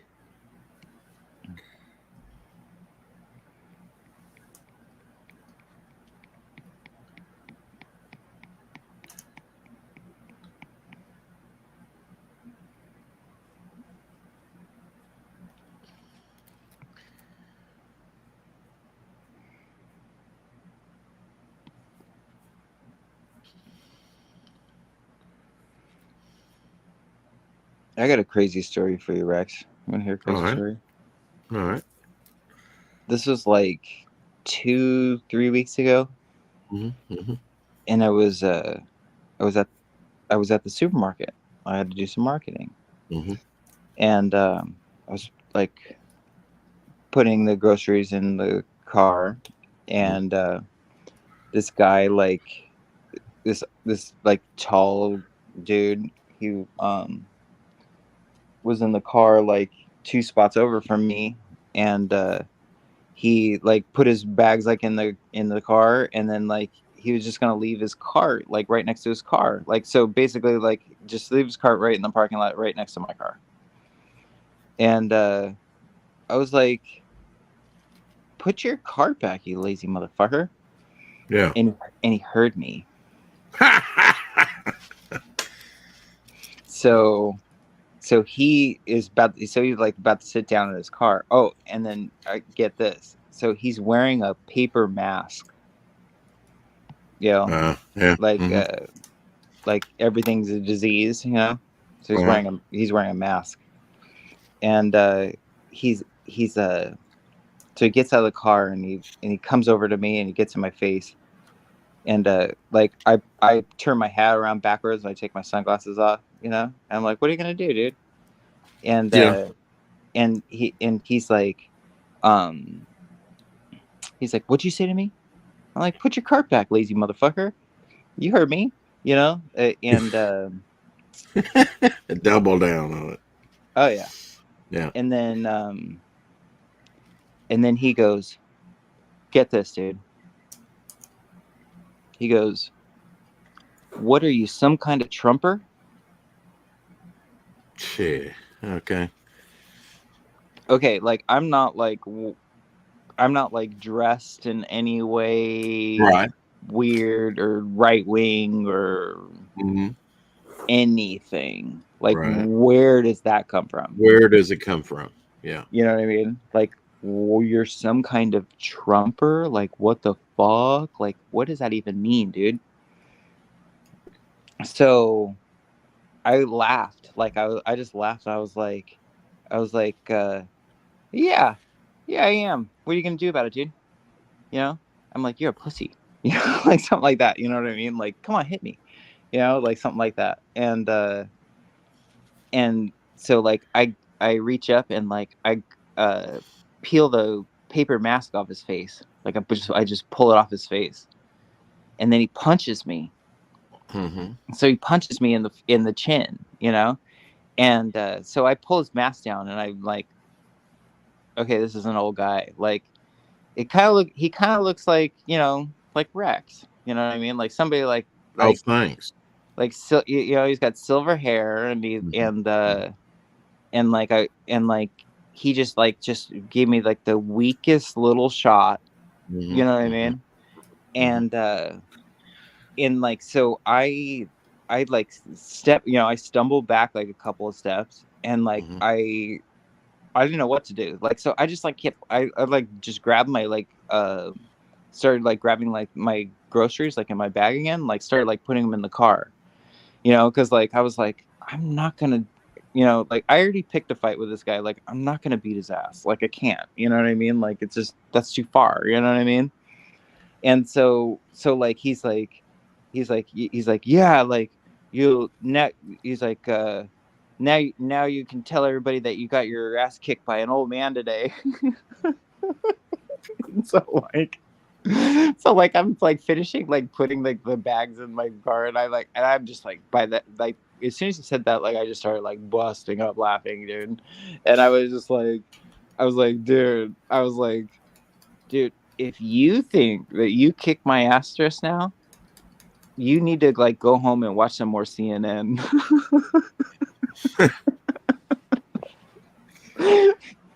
And so like and so he's like fuck you or whatever, you know, and then he goes back into his car, you know, he starts like going back to like sit down in his car. I'm like, put your fucking car back. and he stops and he almost gets out again, you know. He's like so furious he can't even like think or I don't even know what, you know what I mean. And then he just like does this sort of like jerk double take thing and then like sits down in his seat and shuts the door and drives off, you know. And then like and I'm like don't worry, I'll get it for you, you know. And then like I put my cart into his cart, you know, and I'm like pushing him back to the, you know, receptacle thing where like he's driving off. Yeah, I don't get where, you know, these liberals think that, oh, you must be a Trumper because you're for law and order, or you're just not a total, Right. I don't That's know, the most. you're a responsible citizen that just wants us to live in a civil society. I don't know.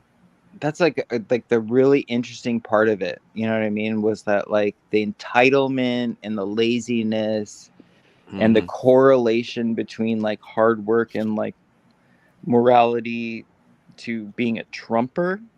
Mhm. You know, Yeah, where's that come from? yeah,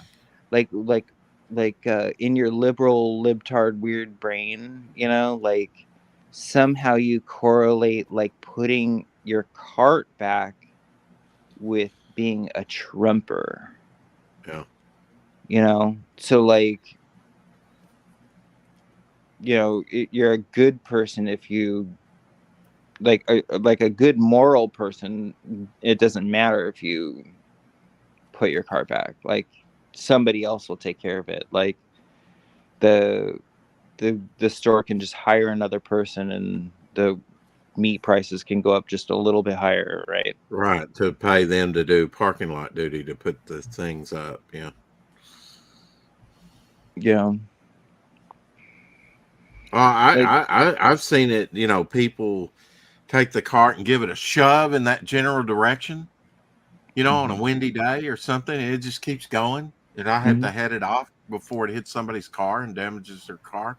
Lazy. You know, it's like, thinking, hell, man, you walk all over the store and spend hours, and you'll do it at a slow pace and get in my way because I want to get in and get out, you know. And Mhm. I'm looking, I'm brown, you know. But when it comes to putting your card up, it's like, you know, couldn't care less. It's like, yeah, there's disconnect there, but yeah, you're more confrontational than I am, Brian. Mhm. You know, if somebody said something to me, I'm angry. I would, you know, You know, like I'm more competitional than you let because I'm go of the pissed. hate. Let go of the hate. You know, it's I'm like feel I the force, man. Don't go over to the dark side. I'm not filled You're with letting the hate. metachlorians control you instead of you controlling the metachlorians. Mhm. Yeah. I'm more like the opinion like if you're not pissed off, you're not paying attention. Like if I you reserve the right to not be pissed off, though. Is that good enough, or is that going to piss you off?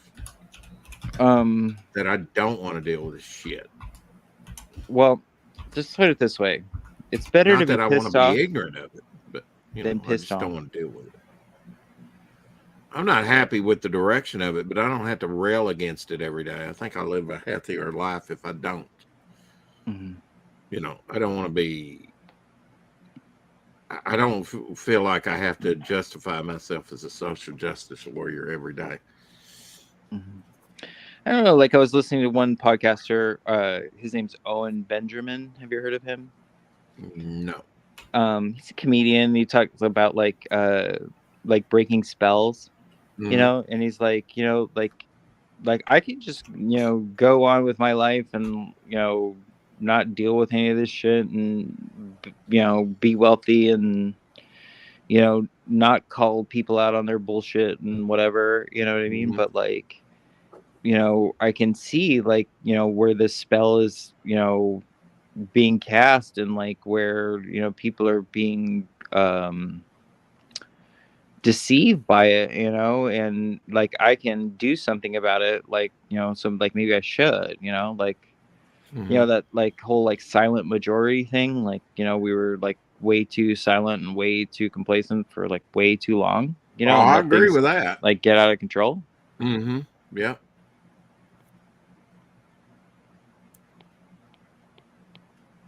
You Yeah, know, I mean, you know, when I went into the prisons, if I saw something that somebody was doing wrong and I didn't report it, I could wind up in jail myself. Like if like I saw a prisoner legally, I had to take action. If I saw a prisoner beating up on a guard or something, I had to say help or something. I had to take some kind of action, either try and intervene or yell for help for another guard to come help. Or if I just sit there and I just watch a guard mix it up with the prisoner, you know, or get his ass beat by a bunch of prisoners, Mm-hmm. then I could wind up in jail. In You know. Texas, it's illegal not to help. Right. Like if there's a car accident or whatever, and you don't stop and you don't help or whatever, Right. like you can be in trouble. Yeah. And even if you know, there's the Samaritan's Law, right? In most states where Mm-hmm. even if you try to assist, but the person still dies, usually that'll cover you.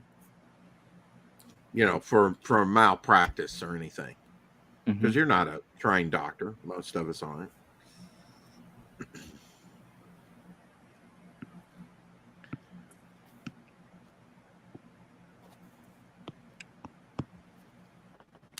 Yeah, I mean, I'm not one of these that just. I'm just like you know, like you said. Do I bend down and pick it up? My time is valuable. You know, if I want to waste my time, I'll waste my time. I don't need you to do it for me.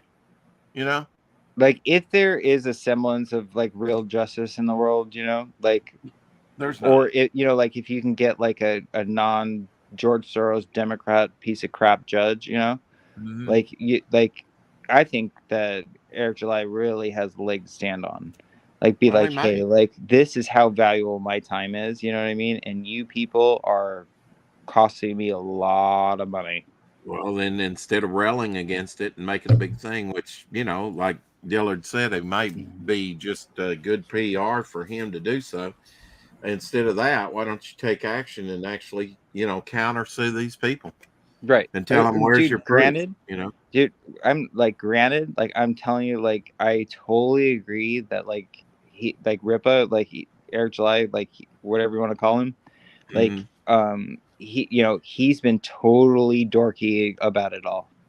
Yeah. You know what I mean? Like literally, like, you know, getting on an Apple box on a guy that like has 16 followers. Like, dude, what are you doing? Right. You know what I mean? Why But are you like wasting that your being time? said, like he's a young kid. Yeah. You know what I mean? He's a young African American kid that like deserves support. You know what I mean? Like especially like on, you know, you old fat fucking high horse motherfuckers. You know what I mean? Like I like the going after him makes me sick. Like just go after somebody's like art that's really shitty. You know, go after Hunter Biden that like blows paint over a fucking piece of paper and I mean, does it costs he $250,000? Does Go he after somebody like that. Don't go after somebody that like didn't check some bullshit fucking trademark on your gay ass does he do his own liturgical artwork? Is crap? that it? He does his own artwork. He doesn't hire it done. I don't know. You don't know what? Does he do his own artwork? I don't know. No. Does he? No. No. He hires Ethan to do a cover. He hires Shane to do a cover. He hires Okay. Gabe Altaib to do all the colors. Yeah. I remember the penciler guy that does the interior pencils.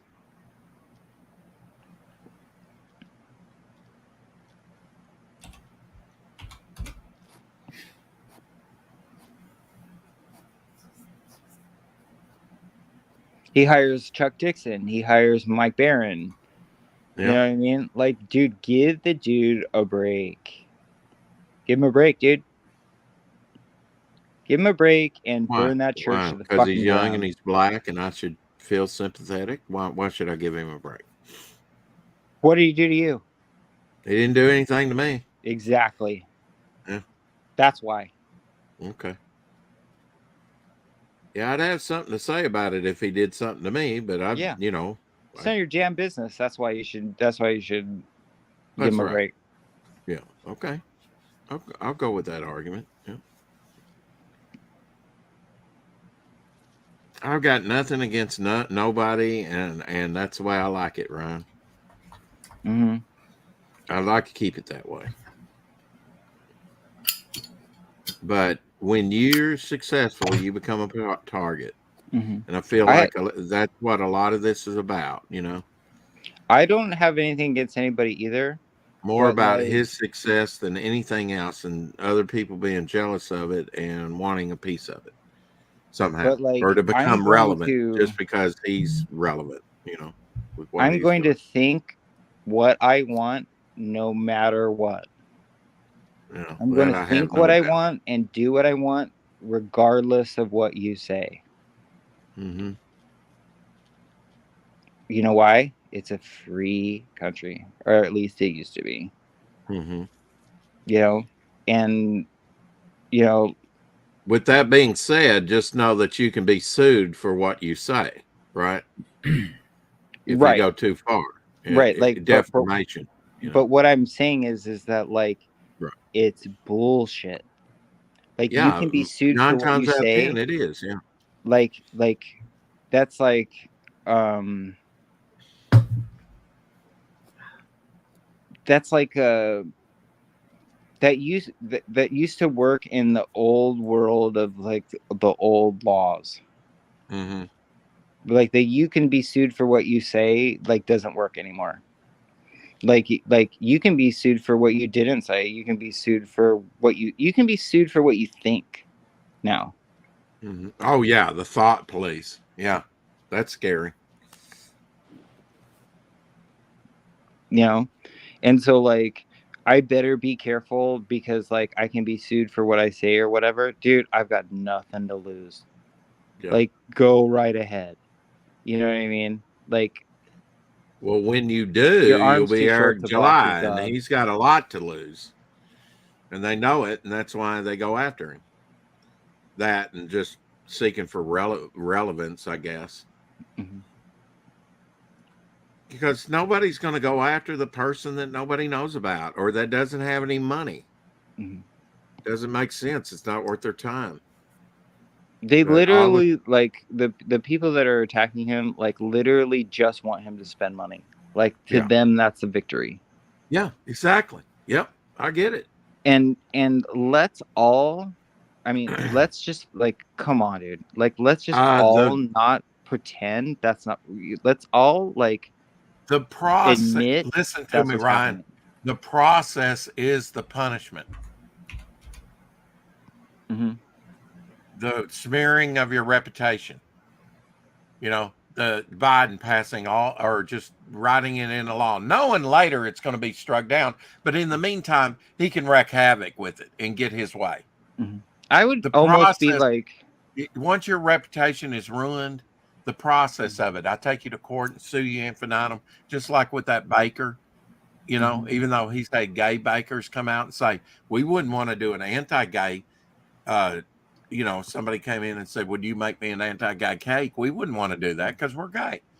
you know, So he should have the right to not, you know, with his conscience, his religious belief, not do a gay cake for someone. I respect that more. And they realize that they're being used by the left. You know, the gay agenda is being co-opted, just like the trans agenda is being co-opted.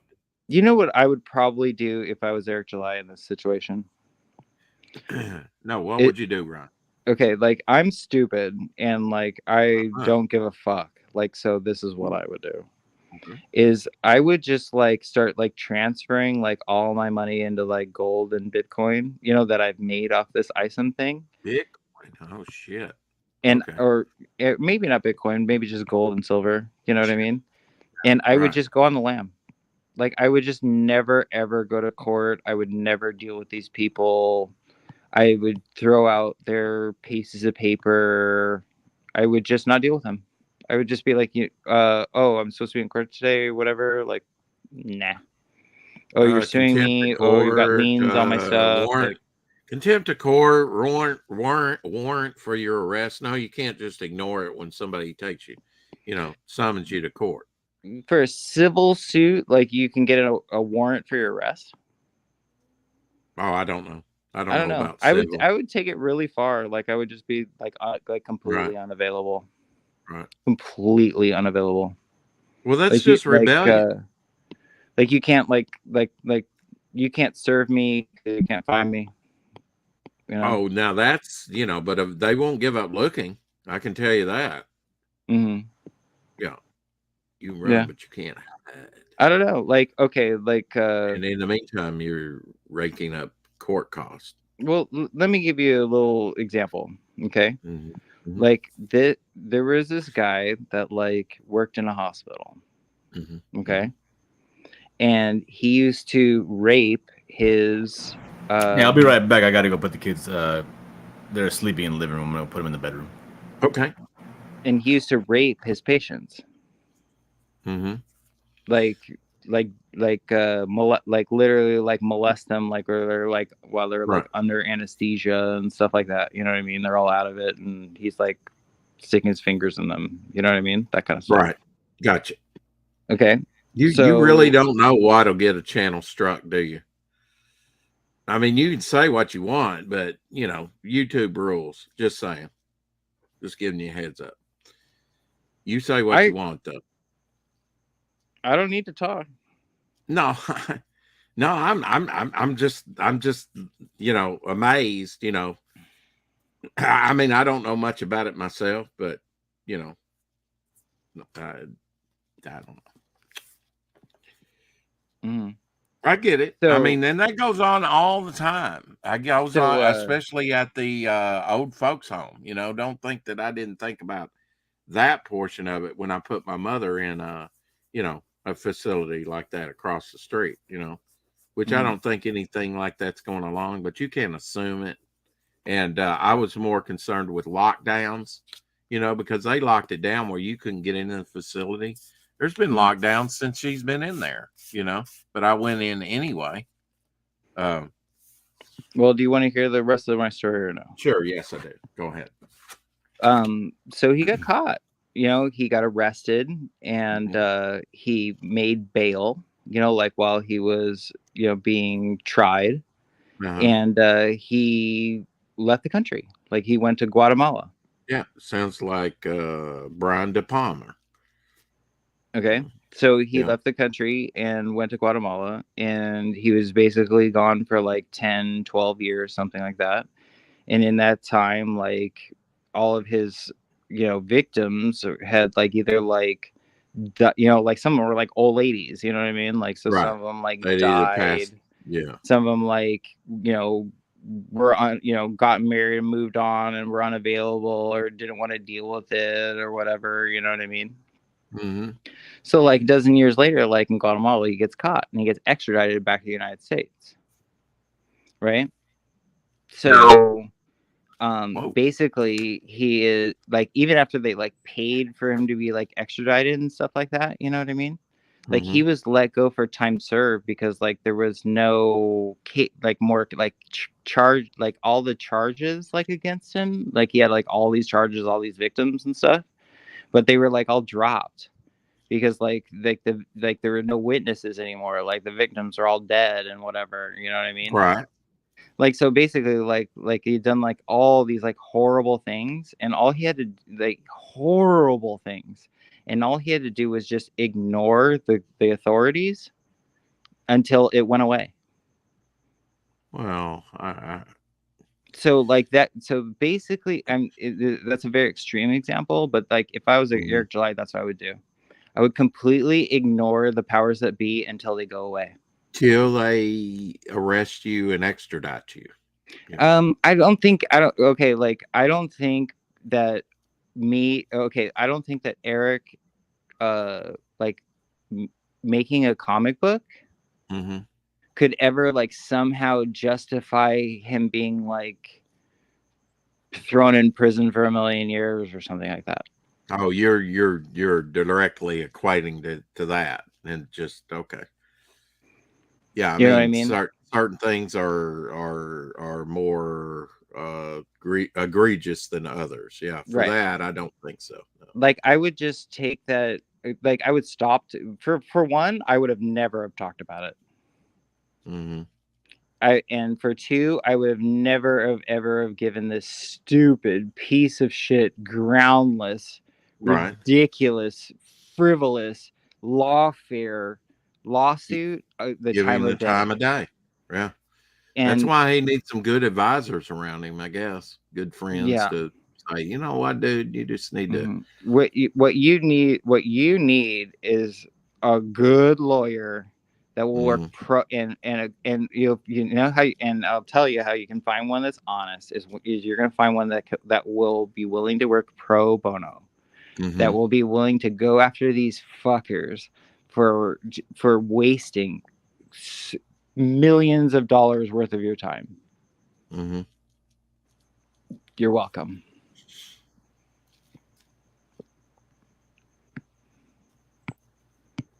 Yeah, I mean, he shouldn't give time of day to some of this, you know, for sure. But that's his decision. I don't know. I don't know what his thinking is on it. Well, hopefully Dillard will show him the elbow, because the hand is going to slap the shit out of him.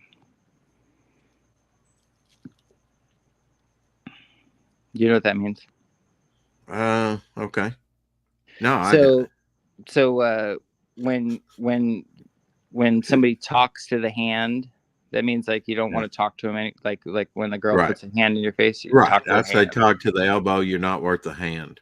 So you talk to the elbow because the hand is going to slap the shit out of you. Okay.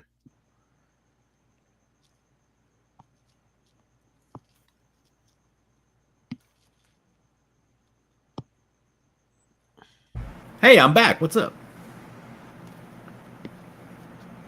Oh, you know, we're just continuing with the conversation, and I'm working on a sketch card.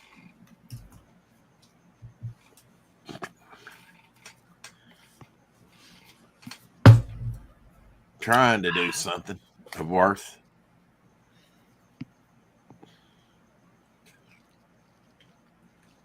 Hey, Tree Goblin. Rex, you ever played D&D? No, but I had people that did around me, and I did sit in on some games, you know. So I am aware of it, you know, and sort of what it's all about. I never personally got into it myself.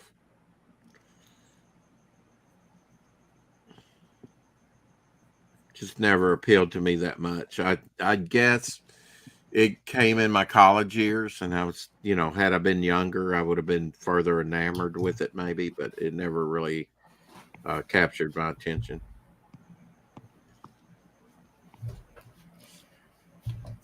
So how do you go about, personally, how do you go about world building?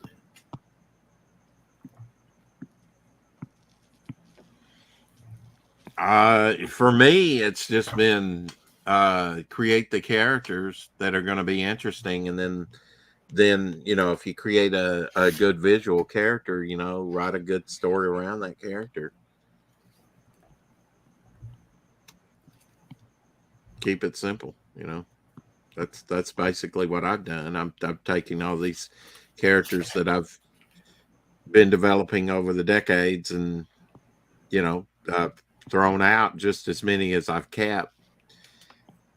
I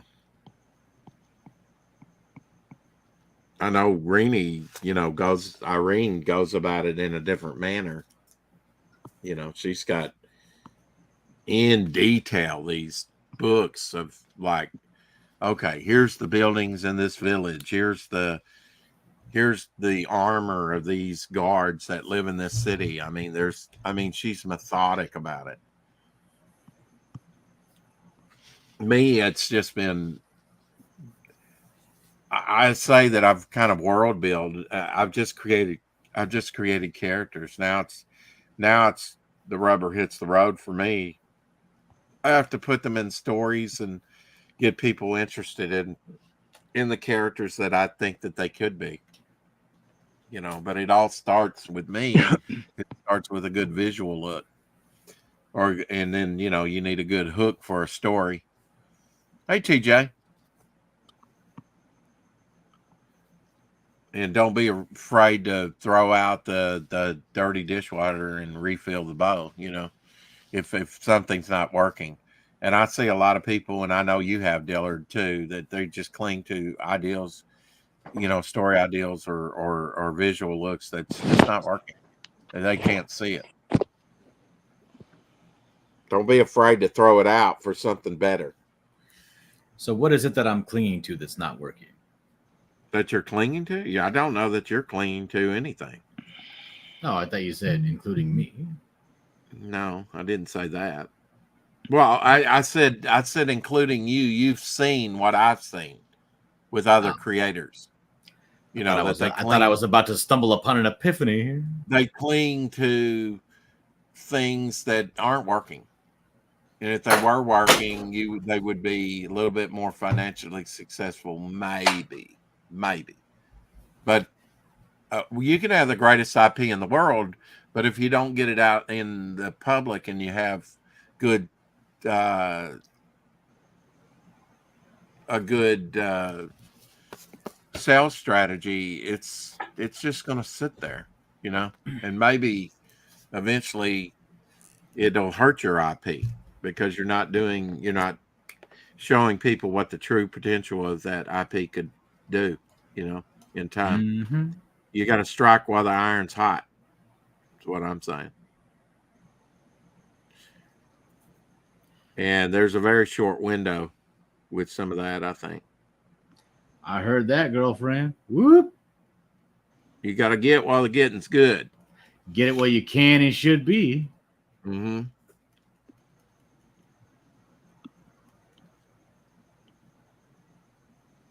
What's hot today might not be hot tomorrow. Yeah, hot today, warm tamale. Mm-hmm. Dillard, do you have any or have seen any of the Game Master? I'm not sure if that's the exact word for it. But the books that are for Dungeons and Dragons or any of those role playing games, the book that is for the storyteller, the dungeon master person. Yes. Matter of fact, I'm looking at one right now. Oh, really? Yep. When I was a kid, we played this one called Vampire the Masquerade. Mm-hmm. That's the role playing game that I played in high school. Yeah, I'm familiar with that. I thought it was when you were asking what's how you go about world building or whatever. Mm-hmm. I would say I sort of make one of those books. You know what I mean? Not formally where to publish, you know what I mean? But either with writing chapters or drawing characters or whatever, you know what I mean? It basically lays out the rules of the world, and then it sort of gives you the population of that world, and then it gives you the different characteristics, powers, whatnot of that population, and then it sort of gives scenarios, where's this clan, with the Vampire the Masquerade, it was where's this brood, where's this clan of vampires hang out, and what do they like to do, what gets them off, you know what I mean, that kind of stuff, you know what I mean? Yep. Yeah, I was asking because I find the Dungeon Master's Guide invaluable. It just it's, and not to I don't roll dice, but I'm I just things you don't remember to remember. You know what I mean? Mm-hmm. They have a little thing here where I'm looking at it, and it's talking about what is it that's this event that's driving the thing forward, right? And then you have a little table, and the tables are where it's at, right? I love the tables because it's it says roll a d10, and then 1 through 10, and it tells you number 1, rise of a leader or an era; 2, fall of a leader; 3, cataclysmic disaster; 4, assault or invasion; 5, rebellion, revolution, overthrow; 6, extinction or depletion of an area; 7, new organization; 8, discovery, expansion, invention; 9, prediction, omen, prophecy; 10, myth or legend. And these are just things that to give you an idea of what things that in general, if something starts an event, it's going to be one of these things, Mm-hmm. because they're so vague. So you can just, it just blows open your mind. Like, wow, what if I did this? Oh, you know, it'd be great. You know, that kind of thing. Mm-hmm. I love all that stuff. Or it's like you need to introduce a new leader type, right? Somebody that's going to be leading something. Doesn't matter what it is. And it gives you roll a d6. These are the most common leader types: philosophical, learning, or magical leader. In art or cultural leader, crime or underworld leader, military leader, religious leader, political leader. So it's like, yes, these are the, I forgot I could make him that. Oh, you know what? I had a character that I wanted to do something with. He would be perfect as a religious leader. You know what I mean? Mm-hmm. It's just that kind of stuff. I love that stuff. The tables they have, because they are so vague. It's like, yeah, you could just insert anything in there. Yeah. I've been wanting to do a little play along D&D with get a couple of people together and just use our IPs, use our characters as the characters in the game. That would make it interesting to me if we used our own IPs. That'd be pretty cool. Yep. Well, I think so anyway. TJ says, are they the books that when you read it tells you to go back to page 4, then go forward to page 45, etc.? No. The choose your own adventure books. Yeah, that's something totally different.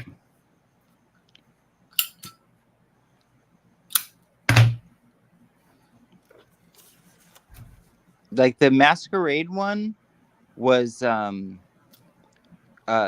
do you guys know who Tim Bradstreet is? No. Seems like I've heard his name. I don't. Okay, he's a really, you should check, Diller, you should look at Tim Bradstreet. Like, he'd be up your alley. Like, he's a really, really, really good artist.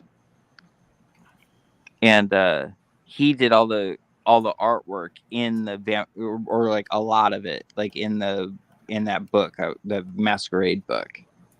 And yeah, I've seen the book before. It's really good. Yeah, you know what I'm talking about? Yeah. I wish I had that book still. It was such a cool book. I bet you it's worth. I bet you, and my copy was like all torn up because we used it so much. I bet you things worth tons of money now. What, the first Vampire the Masquerade book? Hell yeah! God, there's got to be tons of them. What are you talking about? I bet you they're worth bank. Probably. A lot of that stuff is now. Dude, if a copy of a a cartridge of a Nintendo game is worth bank now, a Masquerade book is worth bank now. Right. I can't believe that. That's like crazy to me. That old Nintendo games they are worth like money, and they put them like in a plastic box and stuff. Oh yeah. There's they grade them, yeah. It's so funny. It's like one man's trash is another man's treasure, Mm-hmm. Like literally framing trash and putting it up on your wall. Well, I mean, gamers are just like, it's just nostalgia. I mean, that's what they grew up on. We collect what we grew up on 9 times out of 10, right? I guess. And now these gamers that game back in the day, they've got some disposable income, and that's what they spend their money on. I'm trying to be nicer and less combative, like on Instagram, or no, on Twitter. It was like there was this one post, and it was like I love the aesthetic of hand-drawn animation. From the 90s. Right? I love the aesthetic of 90s hand-drawn animation. Mm-hmm. It's so relaxing. And I was like, and like basically like I bit my tongue, didn't want to reply, with like some dickhead comment, it was like, it's utter shite. I was like, don't you mean nostalgia? Like isn't aesthetic like the wrong word? You know what I mean? Like aesthetic is just like the look of something, right? Like I don't think that's what's relaxing about it to you. It's just like it's nostalgia bait. Like that's like literally like what you like about it is like it literally like reminds you of like being a kid, like in your room, like carefree. Mm-hmm. You know what I mean? It's like it's not the aesthetic of it. You know what I mean? It's like it's just like that with I think like most things. Like I think like the emotional like appeal is the nostalgia. Yeah, yeah, that could be it. I don't know. I like I was talking to Doc today. I never took psychology. Never wanted to take psychology because I thought it was a lot of secular bullshit, a lot of gobbledygook that I didn't want in my head. I'll make my own decisions and be my own man, you know. And if I come up short, I just come up short. You know, I'm not afraid of a good education, but that's not the way I wanted to grow. Certain aspects of psychology are interesting to me, but I think too many people, at least at the university I went to, got rolled into that, you know, and just got too caught up into that. And I was more philosophical with my approach and with the people that I hung with as well. You know, there was a couple of couple of philosophy majors I hung around with. One sort of into printing, journalism side. Who else? Just art. You know, there was one psych major. I can't even think of who that was, but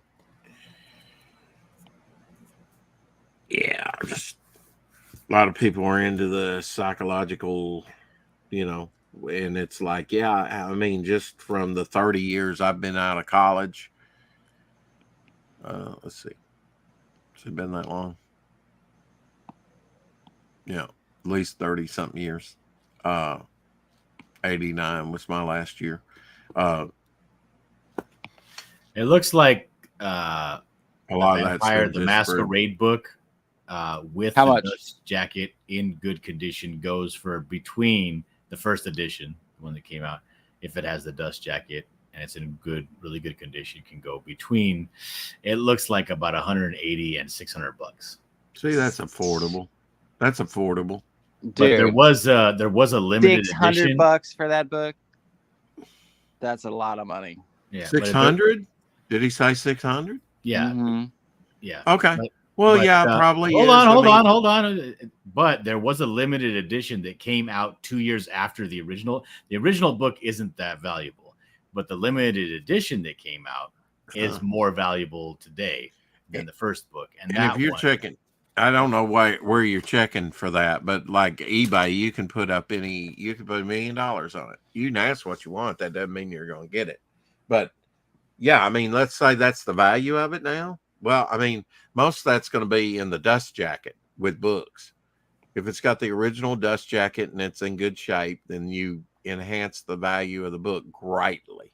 Without the dust jacket, yeah, your value is going to fall real quick. That's my 2 cents worth. That's what I know. You know who Mark Millar is? Mark Miller is? Yep.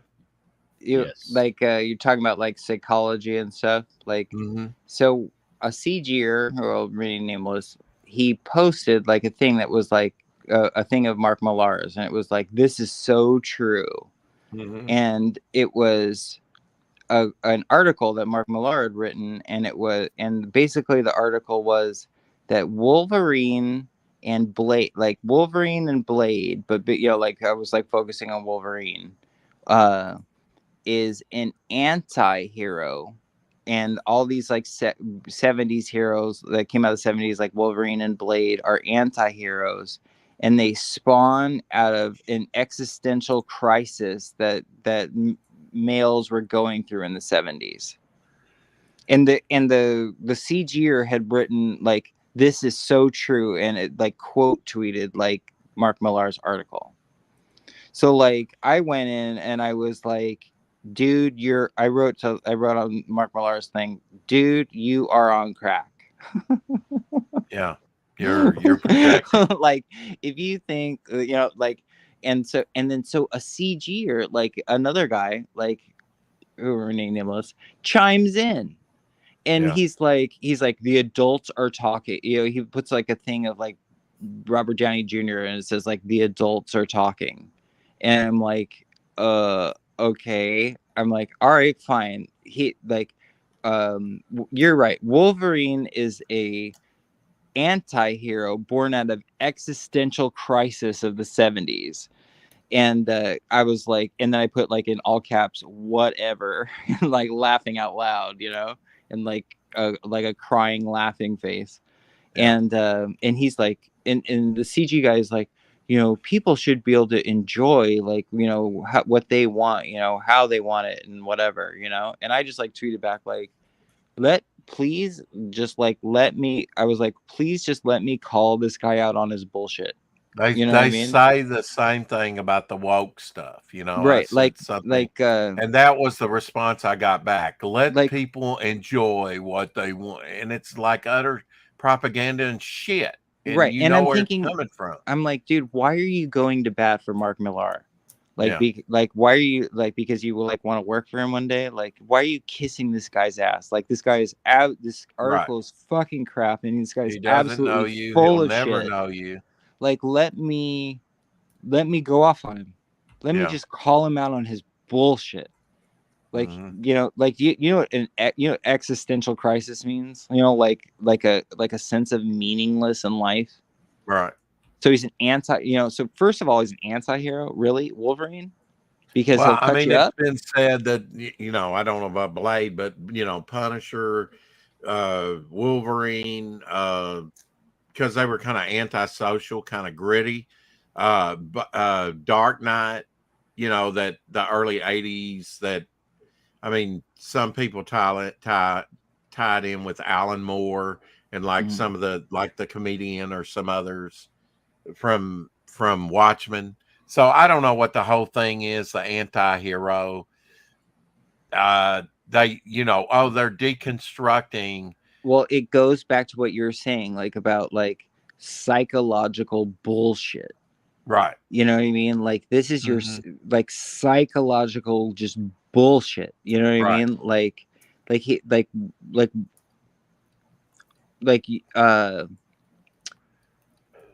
you're basically like regurgitating talking points with no backup, like with no like No examples. footnotes, no research. I don't have to prove anything. Right. So it Like basically it's like your bullshit opinion. yeah, and like And then when so you chime in with your bullshit opinion, somebody says, yeah. "Don't chime in with your bullshit opinion about this bullshit subject." Mhm. He's, you know, So I it's was like to the CGer, I was like, dude, please just let me go off on him. Like, don't go to bat for this guy. You know what right. I mean? Like, why? You know, like, why are you even? You know what I mean? Like, what? You know, like, it was just. I found that comic. Not that I was looking for it, but I wanted you to see it. Can you see that Superstar Holiday Special Mm-hmm. with Garcia Lopez cover? This is that issue that had that early Frank Miller. In fact, it's the first story in this one. Came out in 1980, April 1980. Had that early Frank Miller Batman. Maybe the first time he did Batman. I don't know. But that was before he came real big, you know, and did Daredevil and then went on to do Dark Knight. And that's been a big thing with a lot of people that, yeah, the early 80s, the anti-hero. And maybe some of that started in the 70s. But Well, his article was like he literally has like knives that come out of his hands. So right. that's what makes him an anti-hero, and like, and that's what I thought it was his that's like his smoking, evidence of drinking, like and antisocial behavior. no exit. So he's like he's born out of an existential crisis, and he's an anti-hero because Mhm. you know, because of like males in the 70s or something like that. You know what I mean? Yeah. I mean, they And don't like tell you about the social political thing that was going on or what was going on. They don't back it up. It's just, you know, facts, give me footnotes, write a book about it. This is your opinion. You're right. It's BS. Okay, like what makes all right, like try to play devil's advocate. Okay. What makes Wolverine an anti-hero? I don't know that he is. I mean, to me, he's always been a mainstream hero.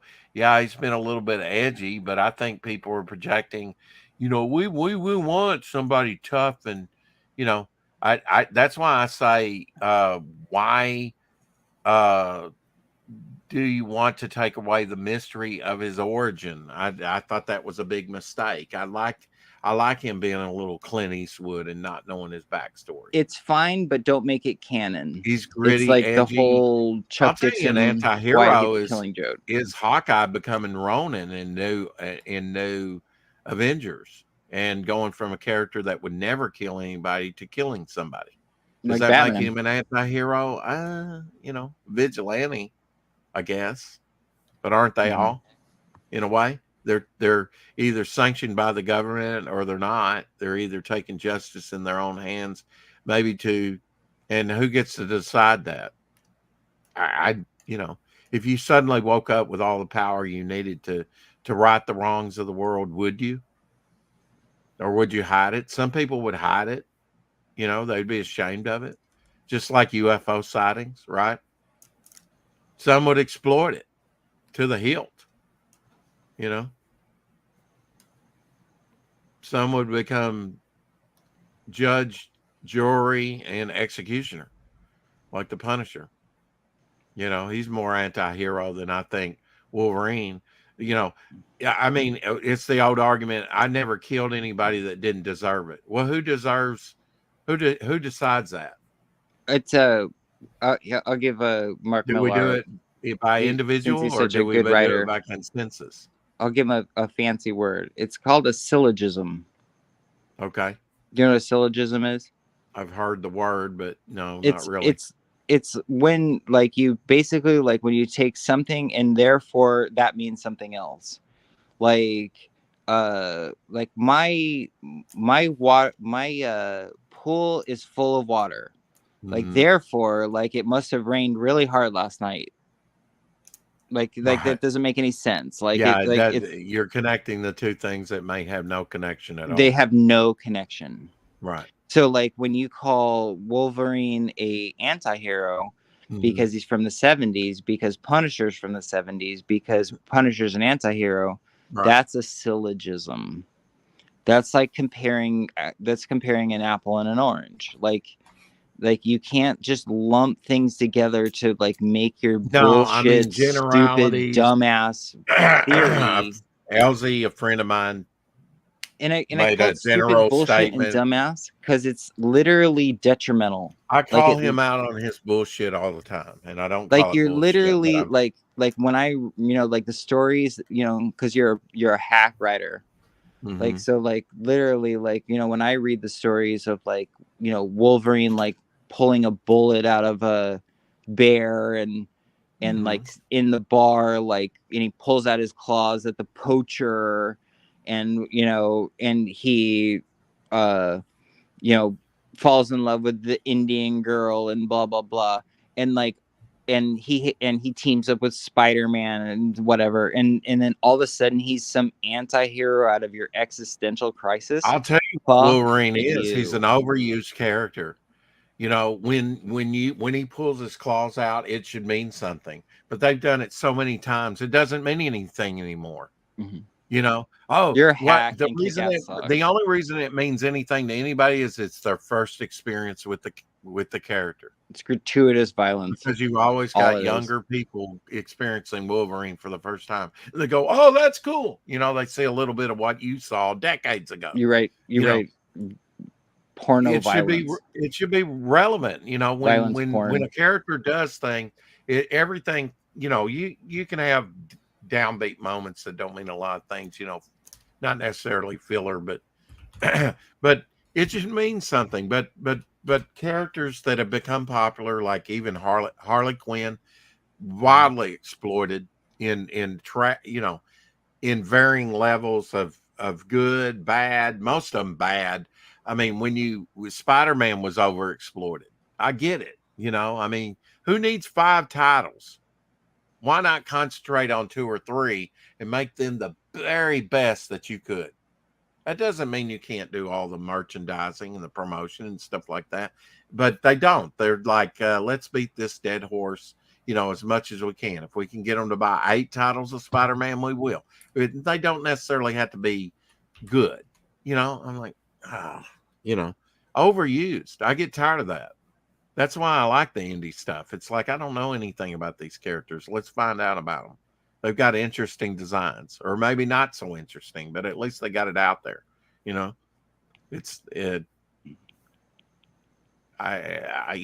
I've seen one Fantastic Four story, I know the formula, and if it catches my interest and start reading it again, then great.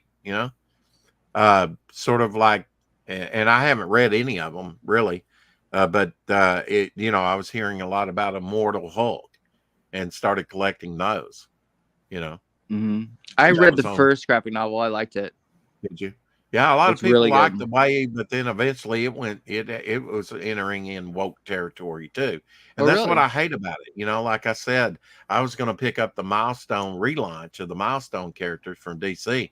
Not that I was invested in them when they first came out, but I've read a little on them and seen some documentaries and stuff, and that was kind of mildly interesting. I thought, well, and started collecting some of the old Milestone stuff that's about 30 years old now, because I do think like Static's first appearance and maybe Icon or some of the others their first appearances might garner a little bit of money in the future.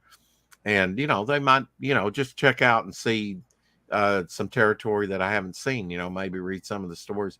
I thought, well, they're relaunching and they had 5 titles. Bam. Same month. Okay. That's fine. You're relaunching. You're doing it hard. That's your prerogative. I've got all 5 copies there. We're talking about 12.5 before taxes, cover price. So that's, somewhat of an investment there. And I opened up the first one, Black Lives Matter protesters. I'm like, yeah, put them all back. I don't want to read that in 20 years. I don't want to read that right now. If I want to see that, I can watch my TV every day. It's crazy. Is that what we're focused on? Mm-hmm. I want to see some Jack Kirby crackle. I want to see some cosmic mind blowing. I want something to take me to an alternate reality or an alternate world. I want my horizon expanded.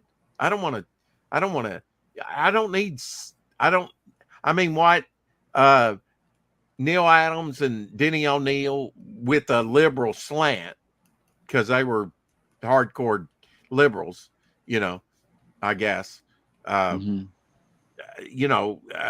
about drugs, heroin, other things like that in comics that had breaking social barriers that had not rising trails that had not been explored in comics before, because the loosening of the comics code, still we're not as edgy as some of the material that was pre-code, in the early 50s. And if we went back to it, but who in today's enlightened society thinks that comics create juvenile delinquency? Could they pull that trick a second time? No, probably not.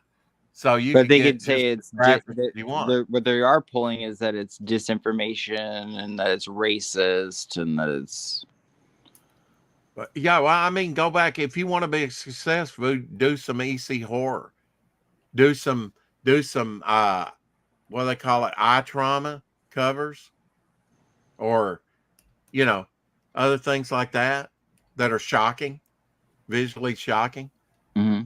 And there will be some people maybe, but I mean, if you because you're not going to get have to go in front of Congress again. I doubt somebody's going to write a book nowadays that says that causes juvenile delinquency. I don't think you're going to have book burnings, not for that. I mean, there might be some parents, it's like, well, then keep your children away from it. Mm-hmm. I'm not selling it, just general use, There was some late '80s Howard Chaykin books. I forget what it was called. Black Kiss, that's what it was called. And they came in black poly bags and stuff like that. If you don't want to see the lewd and salacious, stuff, then don't buy it. And I put it in a poly bag for your safety. Sell it like Playboy behind the counter or something. And there was that type of stuff was. You'd have to go in and ask for it. It wasn't readily put out on the stands where somebody could get a hold of it. I don't want to do anything that's like lewd or sacrilegious or gratuitously violent. I don't either. But if somebody wants to say, okay, what's successful? Well, go back to EC horror type stuff. I think that would be wildly popular. I just don't want to do that type of thing myself. I'm like, very disappointed with like the like most of the subject matter that like the indie creators like have decided to like go for, you know what I mean? Like instead of like doing something like uplifting or enlightening, like most people are just like falling back on that same tropes of like just things that are just like either full of sex, full of violence, or full of Satanism. Well, I mean, you see the variant covers. Why do I want to see nips? I don't know. I don't know, dude. Why don't you just like? Are you still 12? Hello. I don't get it. If you want to do that book, like, why don't you just work for the mainstream? Would you show this to your mama? I don't. Why don't you like if you want to do a dirty Satan worshipy book, like just work for the mainstream? What's the difference? Well, it's not even that, Ryan. It's like, I mean, that may come in. I mean, there is a battle between good and evil. I, as a believer, have to believe that, and it all comes down to, I think one of the greatest things was on Saturday Night Live, him playing who could it be? Satan, the church lady. There's a lot of truism in that. That's why sarcasm and, we've kind of grown out of that, and maybe we should go back to that, like National Lampoon or Mad Magazine type. But frankly, people don't. They're not as sharp as they used to be. I don't think they get satire. If satire is racist or look, the left leaning people do not have a sense of humor. There's been a real dumbing down, dude. Yeah, real dumbing down. That's what they want. Absolutely. They don't want free thinkers. Like, hey, Caroline. Like these parents at my kid's school. You know what I mean? Like there was like on Friday, there was 8 kids out of my child's class because they're afraid of like National Jihad Day. Like that's how brainwashed and stupid they are. Well, I mean, put the like they'll literally there's believe anything. Evidence out there that this little microbe and this large mesh, that's not going to protect you from anything, but it'll make me feel better. But follow the science for sure. Ah! Yeah. Come on, folks. While we've got money laundering going on, a corrupt government, blah, blah, blah, same old. Election stealing and all kinds of stuff. And but I mean, those that are in power want to remain in power. There's a new book out that's called if you want to know, if you want to catch up on it, it's done out by Mark Levin, the Democrat Party Hates America. Go read that and then come back and talk to me. All the footnotes you want. Because they it's they don't want you to look too carefully under a microscope. Well, you look at Lindsey. The cockroach scatter, right? Well, you look at like Lindsey Graham and Dan Crenshaw calling for war. And I could say that guy needs to be. They need to vote him out. And I could say the Republican Party hates America just as much as the Democratic Party. Huh? The Republicans are warmongering assholes. They're not totally communist. Look, they've been radicalized. Did you see that? And okay, and I bet you don't know. And I'm guessing you don't know this because, like, unless you're There paying you go. attention, like, this has been reported on nowhere, left or right. Did you know that RFK went independent? He's no longer running as a Democrat.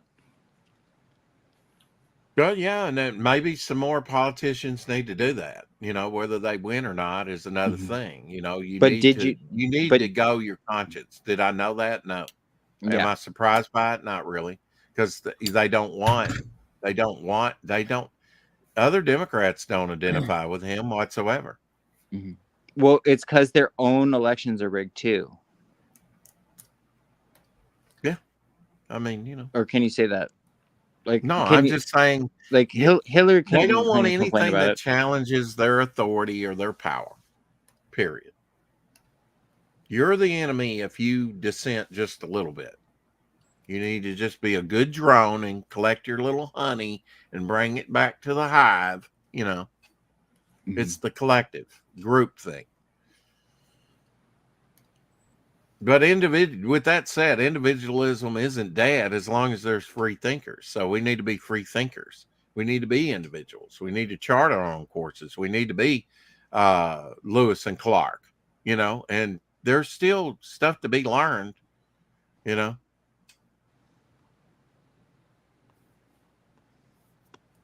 Maybe I need to do some EC horror. And then when it's, when I do six figures,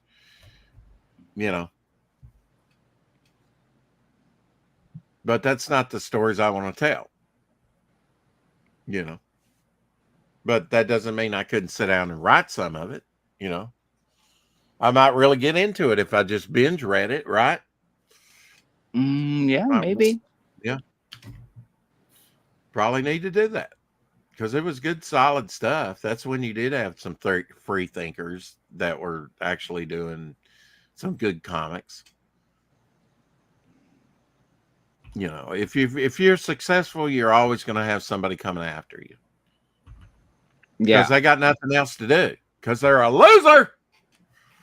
Yeah. And if and so like if somebody's like telling me or letting me, saying something about like Eric July or whatever, and they're suggesting that like it's something else other than they're coming after him because he's successful, like I don't even want to hear it, dude. Like, you're retarded. BlackRock is a problem. For sure. Like every single person that was like that has tweeted out like Eric, you should have checked your trademark or whatever. You're a dumbass. But why You're does it matter so much to you, Ryan? Why does it matter to me? Because it pisses you off. Because it pisses me off. Yeah. Because I've liked watching Young Ripa like way before he ever like did a comic book. I wasn't aware of him. I'm still not aware of him. Really. See, that's even the most successful. You can point to the most successful, and it doesn't affect my world. I mean, it does because we're talking about him now, and I've seen some posts, and I've listened to his Twitter, his first in a series on comics and business, and I'm interested in if he's done some more of those, of hearing what he has to say, so that I can get to know what he's got on his mind and his heart. Yeah. I hope he's a Christian. I think he's coming from a Christian slant. I don't know. I don't know what he's all about. That's what I'm saying. Look, man, you're probably not going to be, let's keep this in perspective. You're probably not going to be remembered in life. If I said, list me 100 famous people, you might be able to do it, and that would include all the presidents probably to get you there very easily. Usually we remember the very worst of us: Hitler, Genghis Khan, Caesar, Napoleon, those, and Mussolini. Go ask Stalin. I can Mao. easily name 200 famous like actors. What are you talking about? right. Actors. I'm talking about, I mean, Rex. Like yeah, go but up are they to going to be like remembered in 100, 200 years from now? I don't think so. go up to any high school student and then say, like, who is Peter Falk? Who is Angela Lansbury? Who is Tom Selleck? Yeah. Who is Dirk Benedict? Who is Tracy Lords? You know, like they would not know a single one. No. That you go up and say who's the vice president of the United States or who's They the don't know. president. They don't know.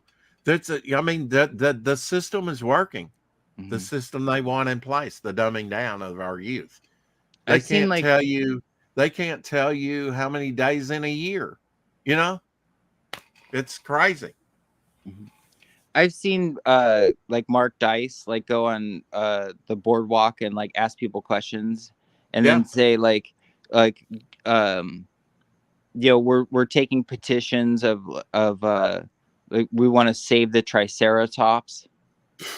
You know, Wow. and like all these like people are like, yeah, we should, you know, and like Joe Rogan's like hunting the Triceratops and blah blah blah, and like people are all Mhm. mad, you know. And then like another one was like that, like people should like go to jail because they're not getting the jab. And they're like, yeah, those motherfuckers should go to jail and whatever. I was like, whoa, dude, like you're so brainwashed and stupid. It's unbelievable. I wonder if she went to jail over this. 6 months pregnant, don't want it, willing to trade it for money or drugs, guaranteed white. So don't come at me cheap. Serious offers only. Wow. Baby trafficking. Wow. I mean, stupidity. You know. Mm. Thanks for sharing that, Dillard. I mean, that doesn't surprise me You're whatsoever. welcome. You know, What's in killing some me, ways, and what's killing me really realistically is that there's so much drama, so much hullabaloo over the Eric July stuff. And I mean, talk about, you know, it's not that much money. Yeah. Like in the grand scheme of things, like it's not that much. Calm your fucking tits. mm-hmm. I mean, I could see people upset, right? I personally, I'm not, but I can see how people would be upset at some of the choices some, you know, billionaires make about what they do with their money. They're counting this dude's money. The guy's got a grand total of like what, 4.6 million? Yeah. Like, fuck, stop. After Just taxes. stop. Yeah. Oh, after taxes is more like, you know, 3.1, but Yeah. Yeah. Even before taxes, yeah. not to count, like none of that, like almost, I'm not saying none of that. A good majority of that money is not liquid. He's invested right back into his comic book company. You know, it's like, Right. leave the guy alone, man. The guy probably has less than $400,000 liquid. You know, just as profit, I'm gonna just, you know, fuck you money. I'm just gonna do what I want. Fuck off money. You know. Mm-hmm. Let him try. Let him at least try to get on his fucking feet before you start. Just, gee whiz. I agree. You know, I mean, there's a lot of people that just, I think, yeah, that really puts it Disgusting in behavior from disgusting people. Yep. I shouldn't be surprised, yet I am. And I think, you know what, that makes me feel good about being me, that I'm still surprised about that. I think I'd be more surprised if they didn't go after him for what Like, there are people that go after other people in CG because they feel like, oh, this guy made $48,000 on a campaign. I'm gonna ruin his life. What the fuck, dude? Come on. One thing that gets under my skin is that you shouldn't promote that person. That person does it. You need to promote the little guy, not the big guy. Well, what I mean, I don't see what your personal beef is with anybody. You know, why you choose these grievances? It's like, you know, let a person promote who they want to promote, you know, and to say that, oh, these people are, you know, they don't need it, you know. I'm going to promote Ethan I'm going to promote Shane. I'm going to promote Aaron Lopresti. When Dan Lawless comes out, I'll promote his stuff. You know, all these big names, Andy Smith, as much as the most obscure people, you know, in CG.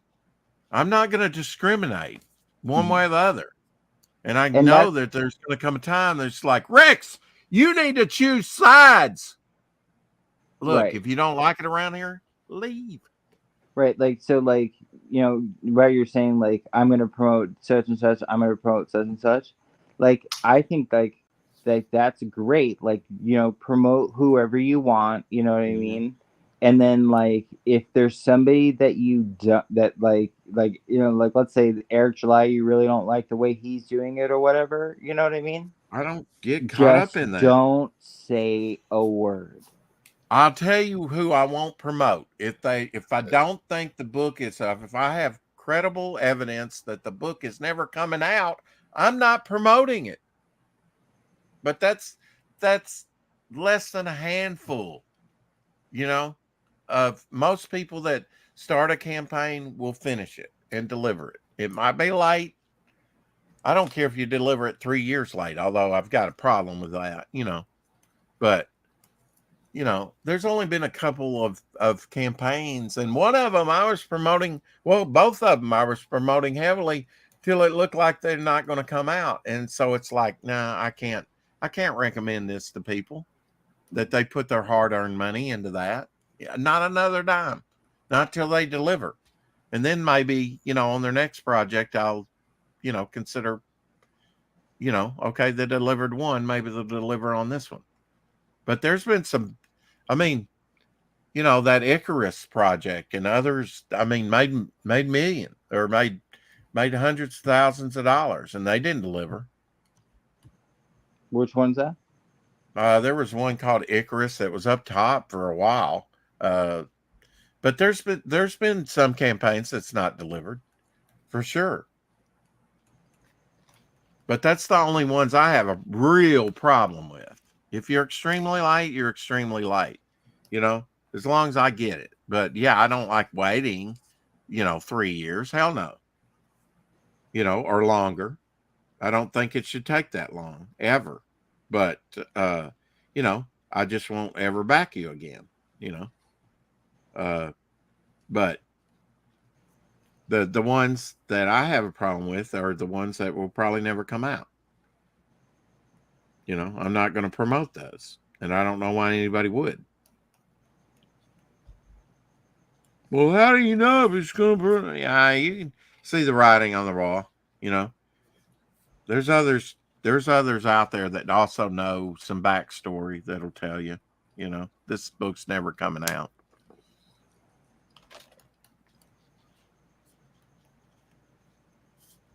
But like I say, that's only 2 or 3 projects out of many, and most of what I've backed, I've gotten in the mail eventually.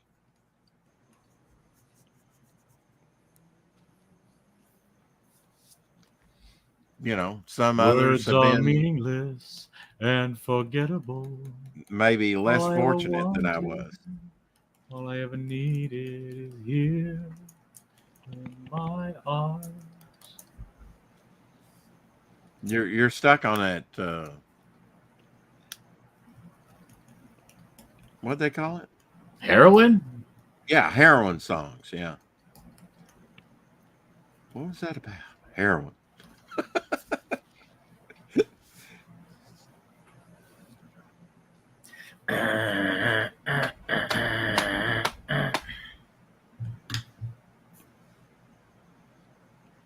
I don't know. Tree Goblin says, "Hey Dillard, if you ever bump into Jamal Igle at a con, tell him he's 8 years late." Yeah, I don't know what he looks like, but yeah, I'll tell him. Yeah, and I wonder what his project was that it has to be 8 years late. I think Jamal Igle was the guy that did Black as Fuck, Black AF. I think. I don't know. Well, and you know, when I hear stuff like that, I I don't blame people when new creators come around and people let's take a wait and see on this guy and see if, he's going to deliver it, Maybe he will, maybe he won't. I get it. Ice Queen says, honestly, I don't think it should even be put up until it's almost completed, at least written and drawn out. I know you have to pay artists, etc., but I don't know. I have lots of ideas, but I wouldn't ask people for money for them. Yeah, in crowdfunding, they'll put up like 4 good pieces of artwork and then try and get it funded. That way, if it doesn't fund, at least in the early days, or earlier, I don't know what people, but a lot of campaigns would do that. They would put up 4 or 5 good pieces of artwork, and if it got funded, then they would go ahead with the book. That way they weren't out a lot of time. But Doc's like, yeah, I want the book completely done. I want mine completely done too. Will mine be completely done when I launch it? No, but it'll be near complete, 85% done now, I agree with Ice Queen just for the simple fact that like people have like taken advantage of that scenario. No, I don't care about that. Everybody should be judged individually on their own stuff. Thank you. Somebody does their thing. They do their thing. There are people out there that said, they had nothing, right? They just had an idea. It got crowdfunded. I think right. I remember one. I forget exactly what it was called, but it was just an idea. They had some sketches up, it was like 4 sketches, and they only wanted like $500. They made like 2,000. Yeah, and got the book made. Like, okay, cool. Like got it made, and they shipped it out early. Even it was like, yeah, okay, that's cool. It didn't do that well after that. It was kind of like the idea kind of fizzled out. The team kind of lost interest, whatever. But it happened. If they would have did another book, I would say, yeah, absolutely, I'll back them. And they want to do what they want to do. They want to do their stuff, and they're doing their stuff. Yeah, they didn't capitalize on the momentum of it. Yeah, and they just lost interest too. So it's like, well, I guess it is what it is. But they still have a good name, right? Mm-hmm. I don't, like for instance, just because somebody got a sour taste in their mouth from, I don't know, like a past relationship doesn't mean that I have to pay for your ex-man's mistakes, Yeah, I'm totally in agreement with you there, Dillard. You judge people on an individual basis, and there's so many people that just use sweeping generalities, and that gets under my skin. It's like, a friend of mine said, these billionaires, it's like, all billionaires are corrupt. I'm like, okay, that might be 99%, but I'm not arguing the 1%, whatever. But it's like, I take people on an individual basis. You're doing a sweeping generality that everyone who's wealthy got it by ill-gotten gains. Now, he was just focusing on billionaires, but let's take it down to millionaires. That's simply not true. If you look at the statistics, there's people out there that are well worth, usually rolled over into equity and other things, properties and things that they could liquidate, not on hand ready cash, but there are those too. And they simply did it by being, more conservative with their money and making investments and working for it, So, and most millionaires are like that. There's several people out there worth 2-3 million, and you would never think it, And then there's a lot of people you think's got a lot of money, and they're stretched out on the credit card. Know everybody, and living in the fancy house that they can't afford, driving the car they can't afford. So there's all types. But yeah, the generalities I don't like. I've heard a statistic that 8 out of 10 Mercedes owners cannot afford their car. So like 8 out of 10 will have a negative. So 8 out of 10 Mercedes owners will have a negative net worth at the end of their fiscal year. You know, like we're and then That's gay. so Oh, like you didn't want a Mercedes. Get something cool like a Lambo or a Hummer. so like you're like literally spending more than like 8 out of 10 Mercedes owners are literally spending more money than they earn. Mm-hmm. And also, like, that being said, 85%, so more than 8 out of 10 of Mercedes on the road are leases. Hmm. And that goes with like most luxury vehicles. Like 85% of like all Lexuses on the road are leases, like Audi, like they're almost all leases.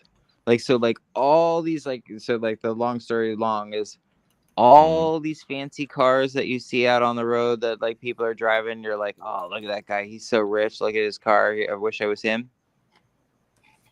Guys dead up to his eyeballs. Yeah.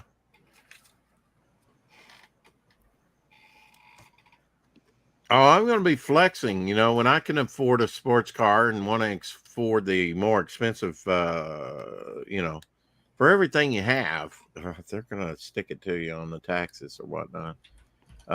You know, I mean, we were talking about a guy that we went to school with, went to college with, and he, you would never know it. He was an Army intelligence, a lieutenant colonel.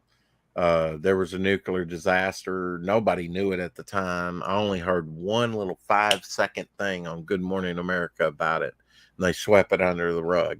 And that was like a month after he had went over there, which he wasn't directly involved. He was just to be on standby, but he had to drop all his semester, you know, and just lose all that time spent, you know, drop all his classes just to go over there to be on standby.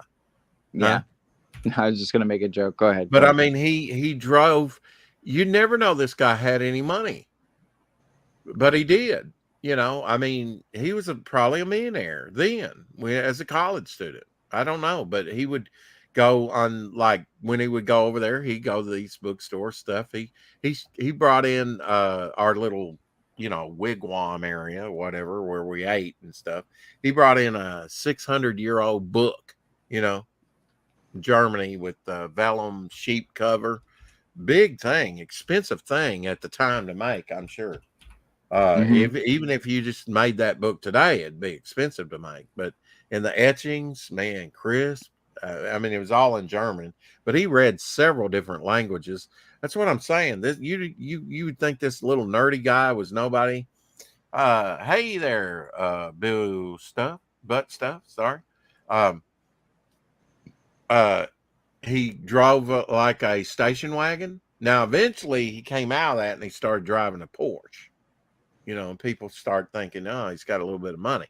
But early days, he was driving old rat trap vehicle and just going to school and doing his thing. But he was in Army intelligence, spoke several different languages, collected old volumes. That's what he liked to do, you know. Mm-hmm. Yeah, you got to look below. You got to look under the hood sometime with some people. And what I see is people doing surface stuff and with these generalities, and I don't like that. Let's give me some specifics. Otherwise, it's just your opinion, and it's butt stuff, just like butt stuff there on Twitch. Well, guys, we've been going over 3 hours. I don't know about you, but I'd like to get a little rest. Mm-hmm. I did a little bit, did some sketch cards, just some, you know, BSing around. I went on my big giant hike today and looked at the eclipse. I've been like the whole time we've been talking, I've been shading. But you've been tomorrow morning, like instead of like working on my cover, like maybe I'll just like open up Fund My Comic and just start looking at how I can get our campaigns up and they put in that permission slip or whatever thing they need. They like for approval, you know. Did Jason say something like that to you, that it might be possible? Just what you heard, like when we were on that stream. Okay. Yeah. You mean Justin? Yeah, Justin. What Don't did call I him say? Josh either. It hurts his feelings. You know, I'm bad with names, great with faces. You know, I call him Squid Head. Squid Head. You're like, you know, really, John Dillard, Ryan James. If I know your names, I mean, you should wear that with Honored. like a badge of pride, because I'm, you know, I couldn't tell you a dozen people I know, first and last name. I just names. Yeah. What do you think this is? Cheers. Everywhere you want to go, and you know, people know your name. Ain't nobody, like I say, in 500 years, ain't nobody gonna know who you are. I hope, and in closing, I hope Eric July sues the shit out of that piece of shit church. And there you go. Ryan's anti-Christian. Fuck those motherfuckers. Ryan's anti-Christian. Fuck them and their God. Satan. What? Wow. Wow. Speaking That's of that, not where are funny you at at? all. Where are you at? Are you all caught up with The Chosen? I can't end that now. Oh, we went through all 3 seasons. We're waiting on season 4 to come out. Yeah. We're going to start doing a review tomorrow. We've enjoyed it. You know, at the end of season 3, I saw it getting more complex, where you needed to pay attention to last episode carried over, you know, with all this. What did you think of interactions. what did you think of the season finale? Last episode. Maybe we need to watch it again, because I really can't remember what it was last week. You know, when they started off with the reading of the poem, and where it was basically just the whole what is his name? Simon and his wife. Oh yeah, and the loss of the child, and Yeah, then they fed the hungry as he taught. Where she goes in to get where she goes, oh my God, it was so great. It was like I've never seen such a great, when she goes in to talk to the local church leader for some advice, and he sends out the lady, and he just talks to Simon's wife one-on-one. Like, what a fantastic, like, uplifting message he gives her. Like, oh my God, I've never seen it done so well on TV or movies anywhere. Oh, I know, the writing on it's stellar. You know, the characterization's great. It's one of the best series that I've. And then the very end, where Simon's in the water, and he's like, "Don't let me go." And, oh my God, I couldn't take it. It's so good. Yeah, that's right. He did walk on the water finally, and then he sank and stuff. Yeah, and that's what we do with his wife, with her bathing and all that stuff and getting clean. The mikveh. Yeah. Oh man, it's so good. I loved it for purity. Yeah, and they mentioned the mikveh. You know, with the woman, that kind of ties in good with the woman that had the issue of blood. Yeah. Because she could not be clean. She was unclean. And, you know, you got to see in more than one instance where it's like, I just wanted to shake that one guy and go, why do you care if she's clean or unclean? But I get it. You know, it's a cultural thing. I do get it. But yeah, he was just like going after her like, she's a pariah, kill her. You know, I mean, he might as well have said, stoner. You know, he was like, get this woman out of here, you know. Well, yeah, I get it. Well, basically, I mean, culturally, like, she really did him dirty, and no pun intended. Like, she jacked up his life for the next week. You know what I mean? Like, now he can't work, he can't make money, he can't do what he has to do because this lady was hiding her secrets. You know. Well, that's true. Yeah, that's true. And she was just trying to survive. You know. Yeah. There's a lot of, you know, I get it, but I get it. I mean, you know, that's one thing I like about it. They're showing the legalism, Dillard. Yeah. They're showing true faith, and they're showing some very rigid rules and legalism as well at the same time. And you get to kind of see both. And you know. just don't get that stuff in movies. It Yeah. can only be done like this in a show. It's so good. Oh, they've explored things that you're like, you know, I don't know if that actually happened that way, but I'm not offended. You know, used to if you deviated from scripture at all, it's like, oh, they're adding or taking away, and you're not supposed to do that. You know, the church crowd is always going to do that. You know, I mean, the church crowd hasn't changed much with their legalism. You know, I know it. They really haven't. You know, they really haven't. But it's been good. I mean, you know, once. You know, Jesus kept saying, look at me, look at me, look at me. Don't take your eyes off me. And once he was, you know, while he was looking at Jesus, no problem. I'm walking on water. You know, while I'm sure his brain is going, you know, you can't do this, right? And then he starts looking at the storms and, oh, this is impossible. And he takes his eye off Jesus and starts to sink. Yeah. Goes under. It's all good stuff. Yeah. I mean, you know, some of these stories are coming, but the way they approach them is unorthodox, you know. Yes, in a lot of ways. Andrew's only mentioned like maybe 7 times in scripture, something 7 or 8 times, but he's always bringing somebody to Jesus in every passage. We don't know that much about him, and I think they've taken more liberality with some of those characters to fill in the blanks, you know, maybe even a little on Judas. Oh, yeah, they've taken quite a few liberties because there's not just not that much information on these characters for a multi-season show, especially at how slow the pace is going. I haven't seen Zacchaeus in the tree. I mean, there's several stories I haven't. You know, I haven't seen a lot of these stories. I'm looking forward to looking. You know, hopefully we'll get before season. I think Rick said 7 or seasons, maybe 6 or 7. 6 seasons in a movie. That's the golden okay figure. I used to work on Community. That's how I know that reference. Nice. What did you do on Community? I did the whole 5th season of Community, the one after Chevy, the one that like Yahoo bought. That's my least favorite season.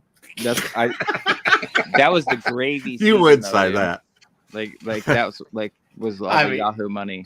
Chevy was gold on that show. I don't know why they got. I think it was him. I heard it was like Harmon hated him or something. I worked with Chevy on Chuck. Mm-hmm. He was he played one of the villains on Chuck, so I did get to work with him, but I did the whole season of Community, so got to work with like Keith David and all those guys. It was really fun. Keith David is really good. All right, Rex. Well, thanks for having me. I appreciate it. I'll see you guys later. I don't know where we're going to go from here. I hate just to drop Chosen. I would like us to go back and, you know, do a review, you know, maybe look at some highlights and stuff like that and kind of jog our memory of the journey, you know, because you could watch that 2 or 3 times and get different meanings out of different things, you know, or catch things that you missed. It's really well written. You know how like the world like lies in like Satan's lap, or like, you know, like he's like the ruler of this world, you know, kind of thing. Yeah. Right.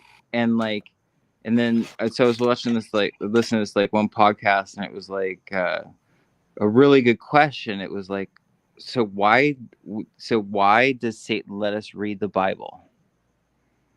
Mm-hmm. You know, and it was this really good answer, and it was like basically like if you have a slave, right? And like that slave is like really like scared to run away or be bad or whatever, like because you'll like whip him or whatever, you know, or lock him up, you know, like that's like one like way to do it, you know. But like if you like say that like basically, you know, here's the key, you can leave anytime you want, like that's like a true slave. Like that, like somebody that like rejects it, you know, like that says like, okay, like I'm not going to use this key and I'm not going to use the truth to like leave whenever I want. Like I'm just going to reject it. You know what I mean? Like that's like the perfect slave.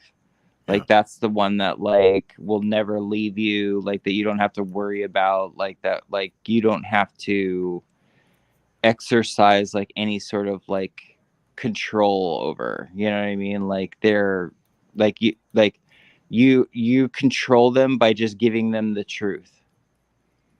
You give them their truth and they reject it, and now they're your slave. Maybe. Yeah, maybe. Well, come join us tomorrow as we take a look at The Chosen, 11 o'clock Central, 12 Eastern.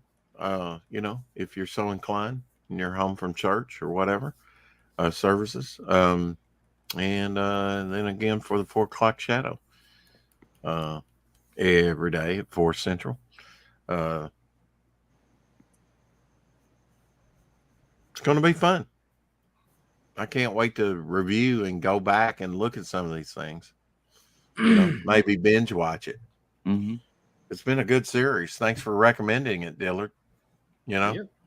I mean, the way it came about, Dillard said, "Have you seen The Chosen? This is a great series. Check it out." And I had not done so yet. And so when Smoking Ray said, you know, I'm having a career change. I'm changing from my current job and going to try this summer some yard work, you know, which was successful for him. And he's doing some small engine stuff now, successful for him. And he knew he could always go back to the factory that he left. So that's a good thing. So he's been doing well with everything that he's put his hand to. God's really blessed him. But he said, I'd like to do a Bible. Would you mind doing a Bible study? I need that in my life right now. And I said, well, how about The Chosen? You know, Dillard recommended it and I haven't taken the time to watch it. This would be the perfect excuse. Do you want to do that? Okay. So we do. And it's touched all our lives, you know, and we went through all 3 seasons. We're anxiously awaiting season 4, 5, 6, whatever they put out, you know. And it just seems like we just started it. I don't know, you know, you add it up. We've been faithful to do every week. I don't think we missed 1 week. 8. So we've done 24 episodes, just like that, you know. Yeah, eight episodes each, right? 8 episodes, and I know there's some episodes of 38 minutes. There was one recently that was an hour and a half, but from 38 minutes to an hour and a half, it all seems the same. It seems like to go by quickly. And that's what everything about it I love, because like, yes, they do the show, and when the story's over, they don't try to stretch it. It's just that's the story. There is no filler. What needs to be in there seems to be in there. I like what's happening. You know, one of my favorite characters is the Roman that likes Matthew, right? Right. That his servant is it's Gaius. Yeah, his servant is ill, which is really his son, you know. So don't know if that's scriptural, but it makes more sense, right? I love him like a son. There may be a reference or something, you know.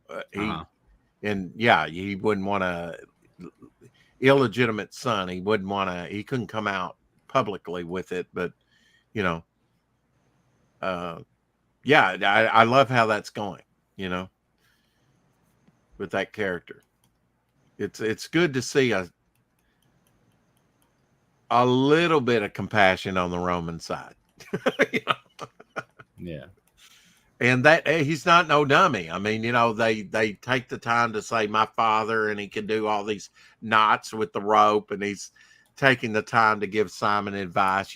Instead of saying, you get away from me, you smelly, stinky Jew. You know, we've got enough of that today in today's society.